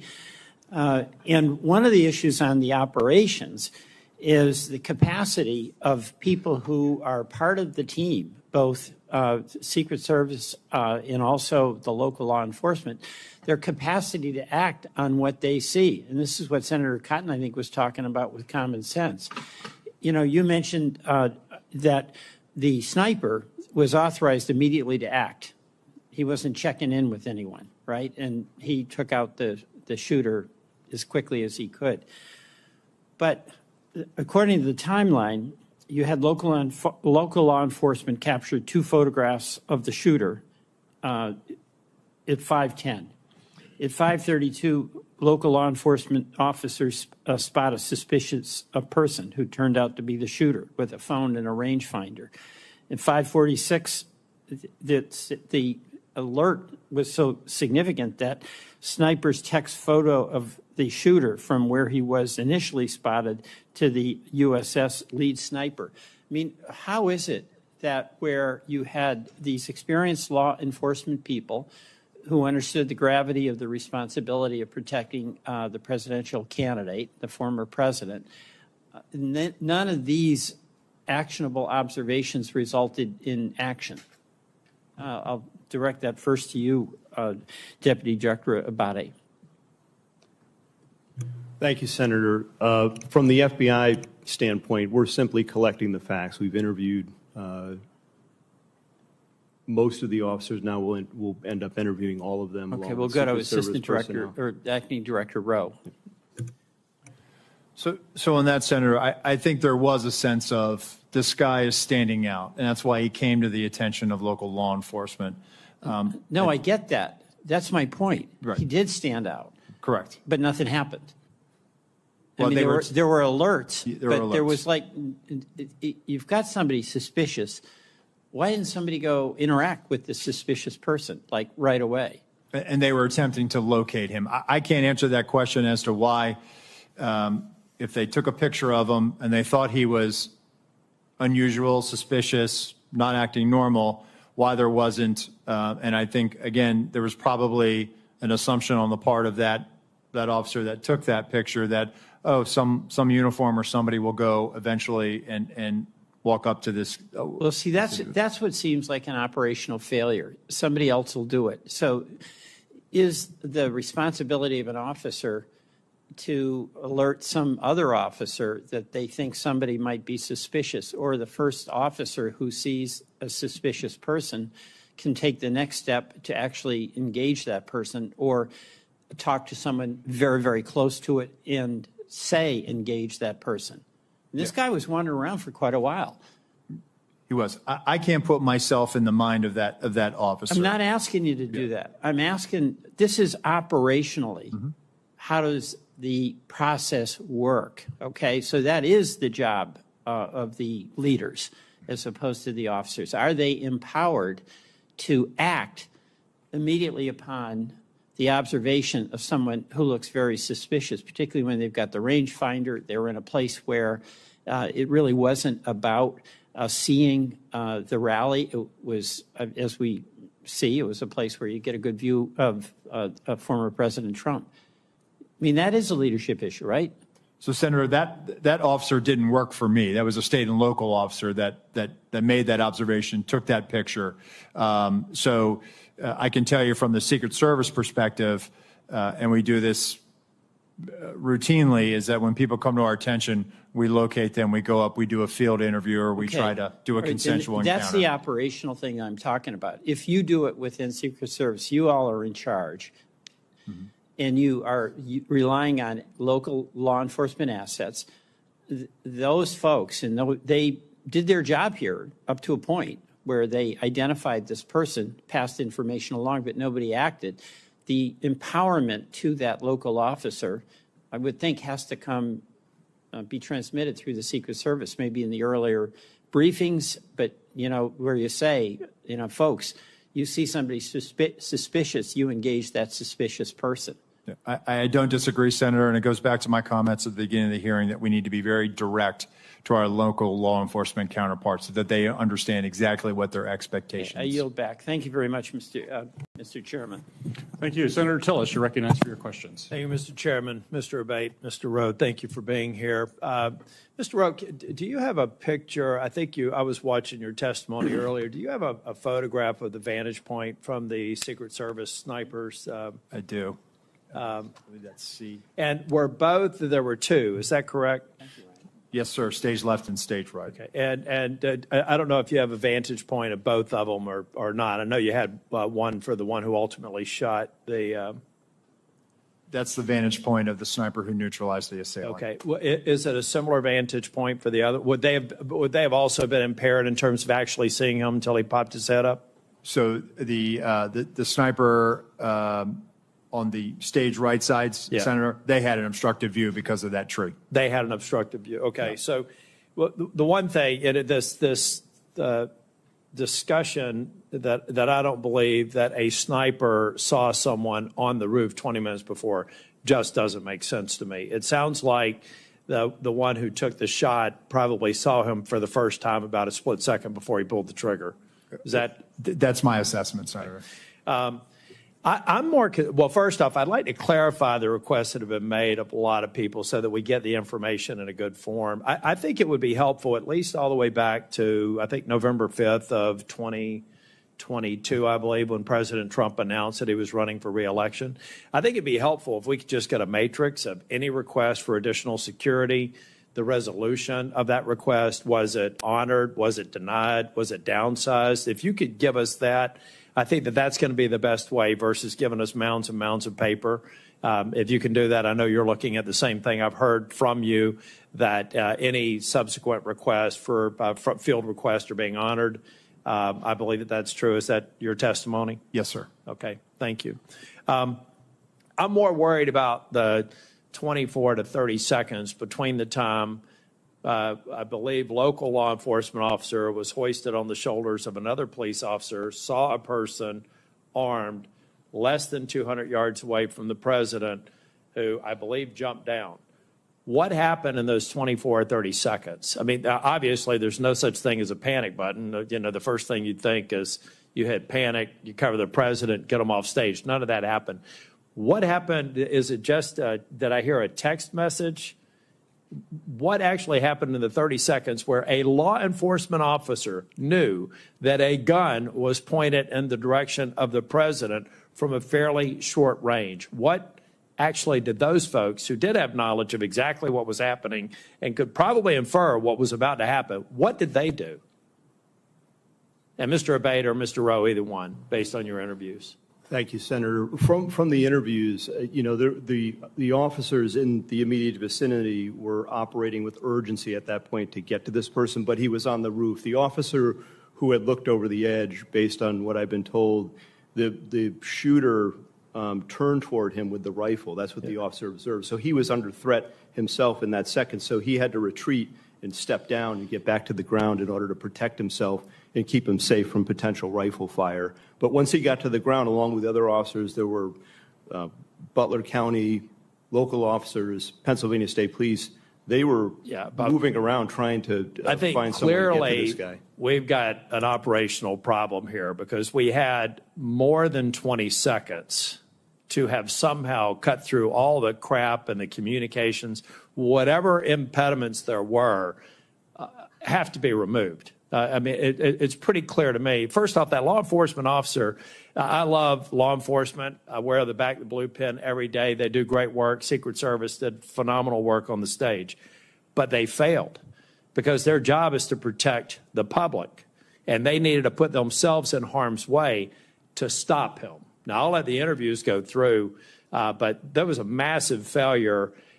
There were at least 2 law enforcement officers that knew a guy was about to pull the trigger at the president. And, you know, I'm just not really happy with the fact that we couldn't have communicated, covered President Trump, and tried to secure the situation. I'm going to let the investigation go through, but I think it's go forward. I think it's very important to point out that we can't let a scenario go in the future where 20 seconds can lapse when a law enforcement officer within 2 football fields of a former president of the United States has material knowledge that somebody's about to get shot at on stage, and we don't have instantaneous response. You know, in the old days, maybe you just shoot a gun in the air. I know for a lot of reasons why they didn't do that, but there had to be some way to actually diffuse that situation. It didn't happen on July the 13th. I just want to end by saying, Mr. Rowe, I think you've been forthcoming in your answers. I know you're frustrated. I've seen you twice now. You're clearly embarrassed by what happened. You don't think there's any reasonable explanation. And to my colleagues who are worried about communications, they should spend time in their local government and state legislatures to understand just how bad communication is between law enforcement and first responders. We need to invest in this infrastructure. That was also a part of the failure. But if you can please get to me and get to this committee a chronology of requests, accepted, denied, and the reasons for, I think that's going to be very helpful. I will, Senator. Thank you. Thank you. Senator Blackburn, you're recognized for your questions. Thank you, Mr. Chairman. Thank you to each of you for your patience and for being here today. Director Rowe, I want to come to you first because a counter sniper has decided to speak out about the culture at your agency, and I think it is very telling. And he sent an email, and I'm going to quote from that. If this agency needs to change, and if not now, when? The next assassination in 30 days? But here's what I want to talk with you about, because in this email, he says, and I'm quoting again, the motto of the USSS is CYA.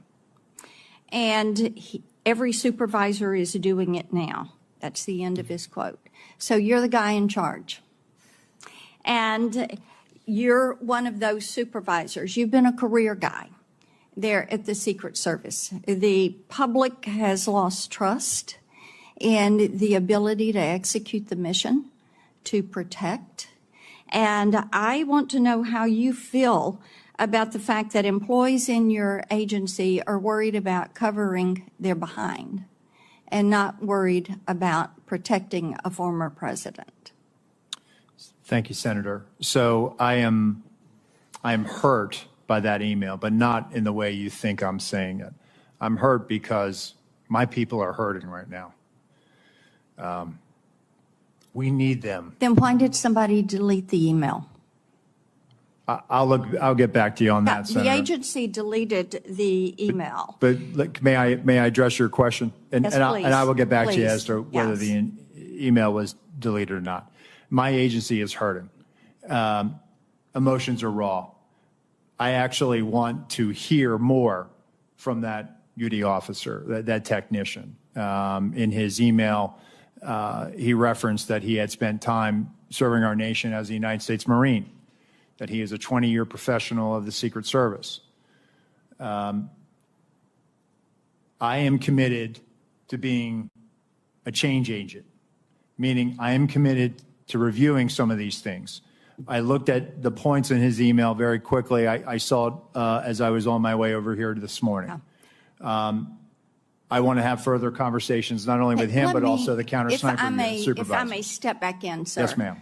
All right. So you want to talk with him. What about other whistleblowers?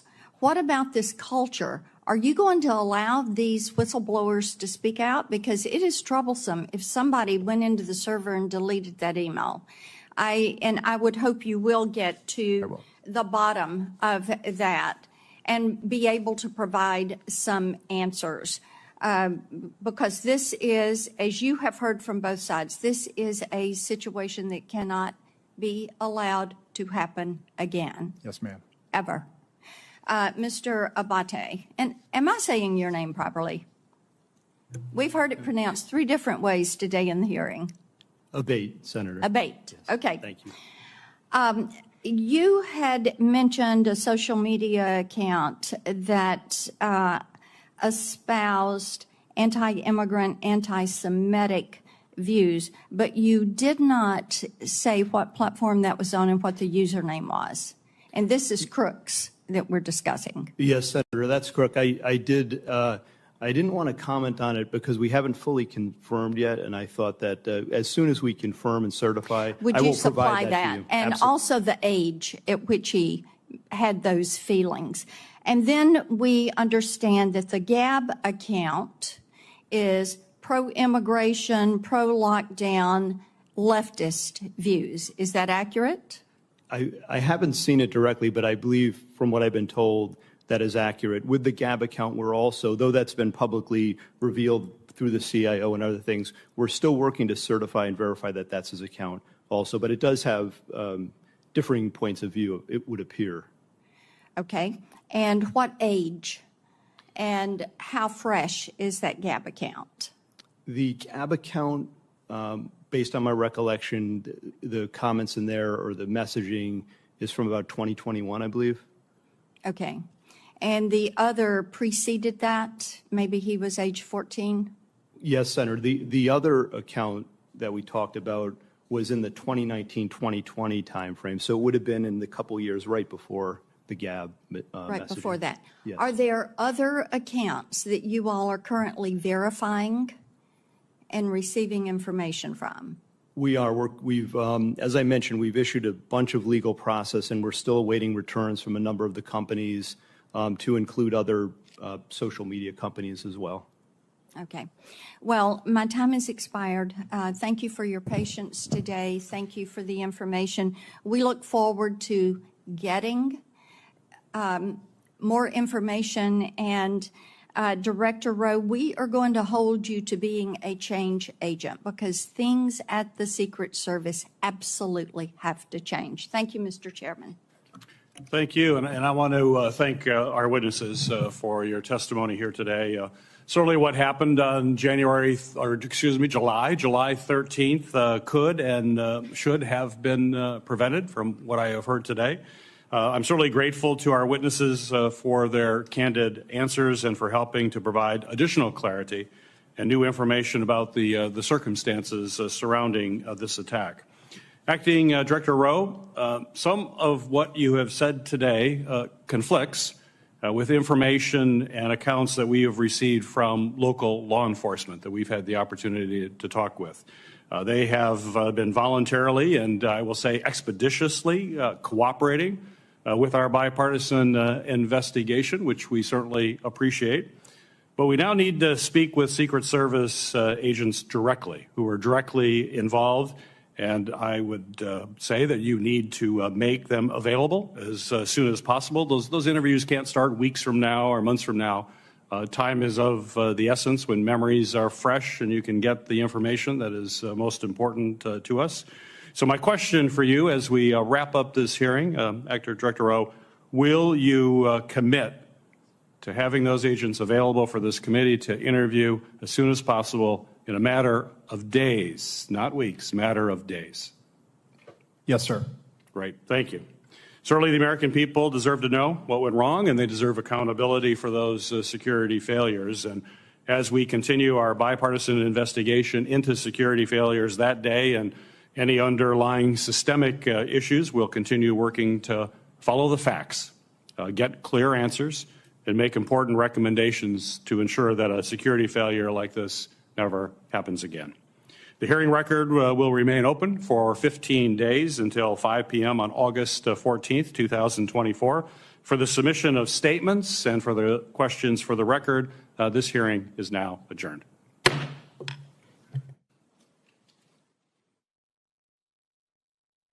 Struck President Trump narrowly missing a fatal blow thanks to a last-minute head turn. Tragically, not everyone was so fortunate. A beloved husband and father in the audience was killed, his life stolen in an instant. 2 others remain seriously injured, their futures uncertain. The lives of law enforcement officers working the event and those in the audience have been forever changed.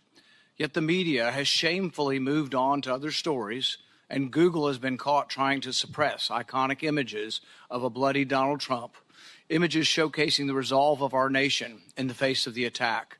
But the American people have not forgotten, and we will not forget. There is no question that this was a monumental failure by the Secret Service. They had one job, and they failed. We know that. What remains unclear is who specifically failed, how they failed, and what must be done to ensure that something like this never happens again. America deserves to know that those responsible for this failure are frankly not going to be in charge of securing the upcoming Democrat National Convention. We need to know that someone's been placed on suspension, that someone won't be in charge of the next Donald Trump rally. Now, I was encouraged to hear that the acting Director Rowe has initiated a disciplinary investigation in addition to the ongoing Secret Service policy review. This is an important step. However, real accountability will require a comprehensive examination of all the facts, which still remain unclear. This past Friday, my investigative team went to Pennsylvania to meet with local law enforcement and document the scene. One of the concerning things my team was told is that no one from Secret Service has talked to them since the shooting. I don't know how an investigation into what failed can be conducted without talking to the officers and agencies who were relied upon to do much of the work. Many questions remain unanswered about the planning and performance of security for July 13th. While a host of errors led to this security disaster, we now know local enforcement officers were suspicious of the shooter 90 minutes in advance of the shooting. There are two glaring issues we need to focus on. First, why were the AGR grounds and the roof left unattended? Why was the AGR building, the shooter's perch, left outside the perimeter? Local law enforcement told my staff that they specifically flagged the vulnerability of the building to the Secret Service and were told that it would be taken care of. Clearly, these vulnerabilities were not addressed. Second, why was Donald Trump allowed to take the stage, and why wasn't he removed from the stage when a suspicious individual was taking increasingly suspicious activities? Over 20 minutes before President Trump began his speech, the Secret Service Command Center had been made aware of an individual with a rangefinder. At least 10 minutes before it was confirmed, the Secret Service's counter-sniper team had been made aware of the suspicious subject and provided a photograph and a detailed description. Why was the event not delayed until the individual was found and checked out? Interviews with local law enforcement paint a different picture in critical places from what we have been told by the Secret Service in other briefings. Now we need to hear from the Secret Service agents responsible for security that day. Our committee has formally requested interviews with those agents, but we have not yet been allowed to speak to them. I expect Director Rowe today to tell us when we will be allowed to talk to these people. Finally, let me close with this. Mistakes, grave mistakes were made on July 13th, but that does not take away from the bravery of dozens of federal, state, and local officers that day. We are grateful for their sacrifices and professionalism. They deserve the truth now also. It is our duty and our utmost responsibility to ensure that we learn from this failure and hold those responsible accountable. I would now like to recognize Chairman Durbin of the Senate Judiciary Committee for his opening remarks. Thank you, Senator Peters. This is a rare joint meeting of the two committees, but we have matching jurisdiction, and I think it's the most efficient way to get to the truth. So thank you for letting us join you today. We've all seen the movies. We've read the books. The international assassin with sophisticated technology, elaborate plans, well-honed skills, sets out to kill a leading political figure in the United States. But how does that match the reality of what happened in Butler, Pennsylvania, when a 20-year-old introverted college student outsmarted one of the most sophisticated American law enforcement agencies in history, came within an inch of killing a former president of the United States? That's why we gather today to ask these hard questions. There's more to this story and other aspects that we ought to consider as well. We cannot lose sight of the factor that contributed to the violence on July 13th. Widespread, easy access to AR-15 military-style rifles. While we rely on the Secret Service to protect elected officials, we must acknowledge the unique challenges they face in light of the proliferation of weapons of war on our street. Pennsylvania, like many states, allows individuals to openly carry a loaded rifle without a permit. To make matters worse, assault rifles can easily be purchased from unlicensed dealers without a background check because of dangerous loopholes in our gun laws. This same kind of firearm has been used to carry out mass shootings in Newtown, Uvalde, Las Vegas, and Highland Park, Illinois, killing dozens of children and adults and injuring many more. Looking across this dais, I recognize we have our differences on many issues. But when it comes to the protection of the president and presidential candidates, we should stand united. We know that protecting our elected officials is essential to a functioning democracy. I hope this hearing can be an example of how we will work together on a bipartisan basis to not only understand this shocking event, but to ensure it never happens again. We must do this without the incendiary language and conspiracy mongering that too often dominates our political discourse today. Ongoing investigations by the Secret Service and the FBI are critical, but Congress, the victims' families, and the American people deserve transparency and accountability now. I'll now turn to my partner on the Judiciary Committee, Ranking Member Lindsey Graham. Thank you, Mr. Chairman. Several of us from the military have a military background. If this happened in the military, a lot of people would be fired. And if a lot of people are not fired, the system failed yet again.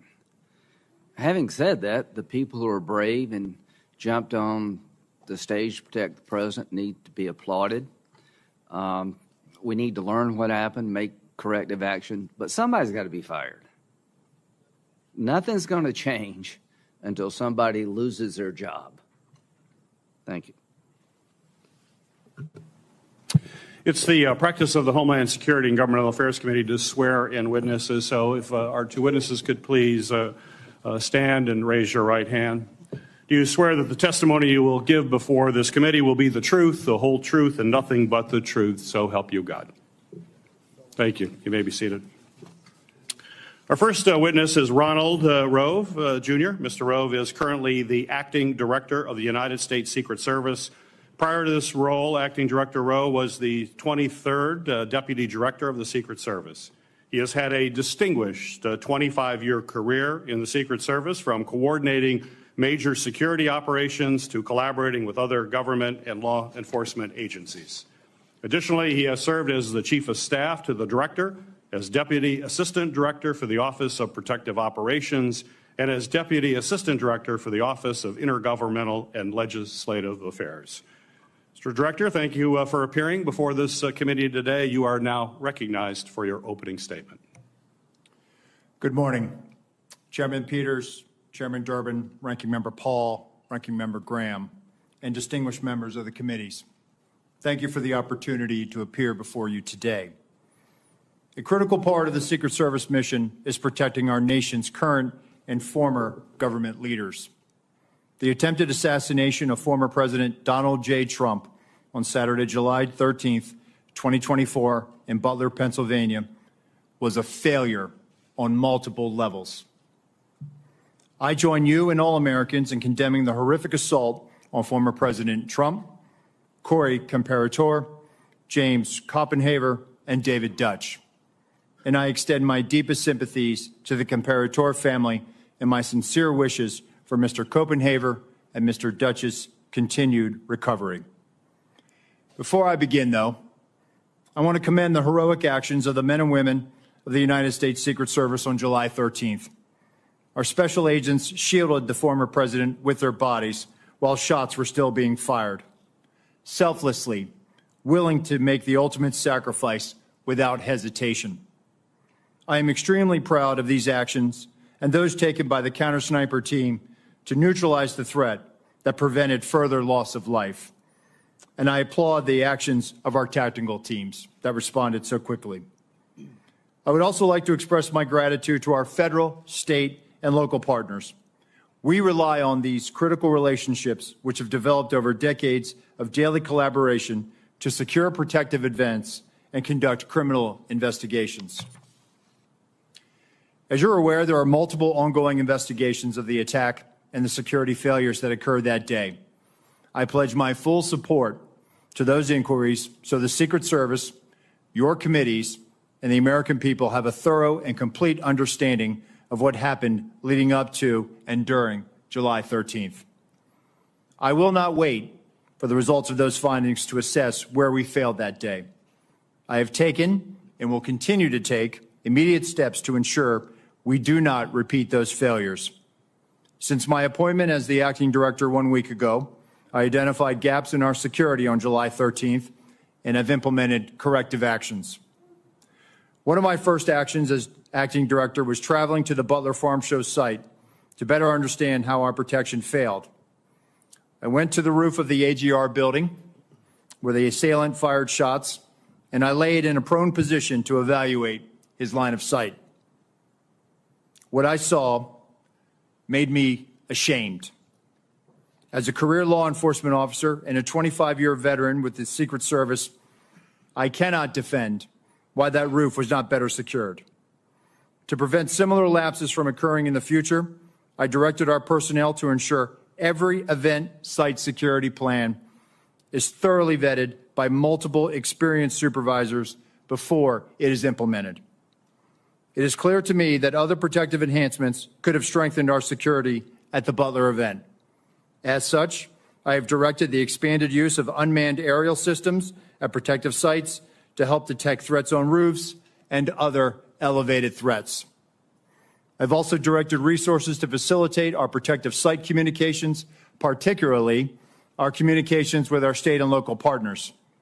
In addition, I have instructed the asset request for Secret Service protective details to be approved expeditiously and have ordered the maximum use of requested personnel at protective sites to address this heightened security environment. I've heard your calls for accountability, and I take them very seriously. And given the magnitude of this failure, the Secret Service's Office of Professional Responsibility is reviewing the actions and decision-making of Secret Service personnel in the lead up to and on the day of the attack. If this investigation reveals that Secret Service employees violated agency protocols, those employees will be held accountable to our disciplinary process. With respect to congressional investigations and requests for information, I instructed my staff to provide full cooperation and respond expeditiously on a continuing basis to ensure you have the information you need to conduct your critical oversight. In my testimony before you today, I will provide details on the Secret Service's advanced security planning for the Butler Farm Show site. Facts as we know them regarding the incident itself, known breakdowns in executing the security plan, and corrective actions that the agency is taking to ensure that nothing like this happens again.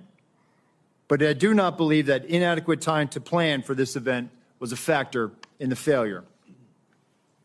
As you saw in my written statement, I am prepared to provide an overview of the security planning leading up to and during the July 13th attack.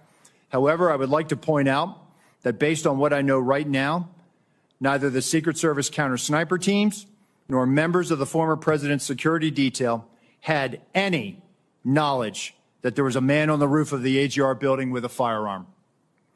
It is my understanding those personnel were not aware the assailant had a firearm until they heard gunshots.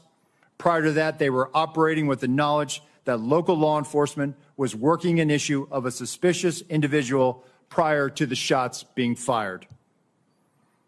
I regret that information was not passed to Congress and the public sooner with greater frequency.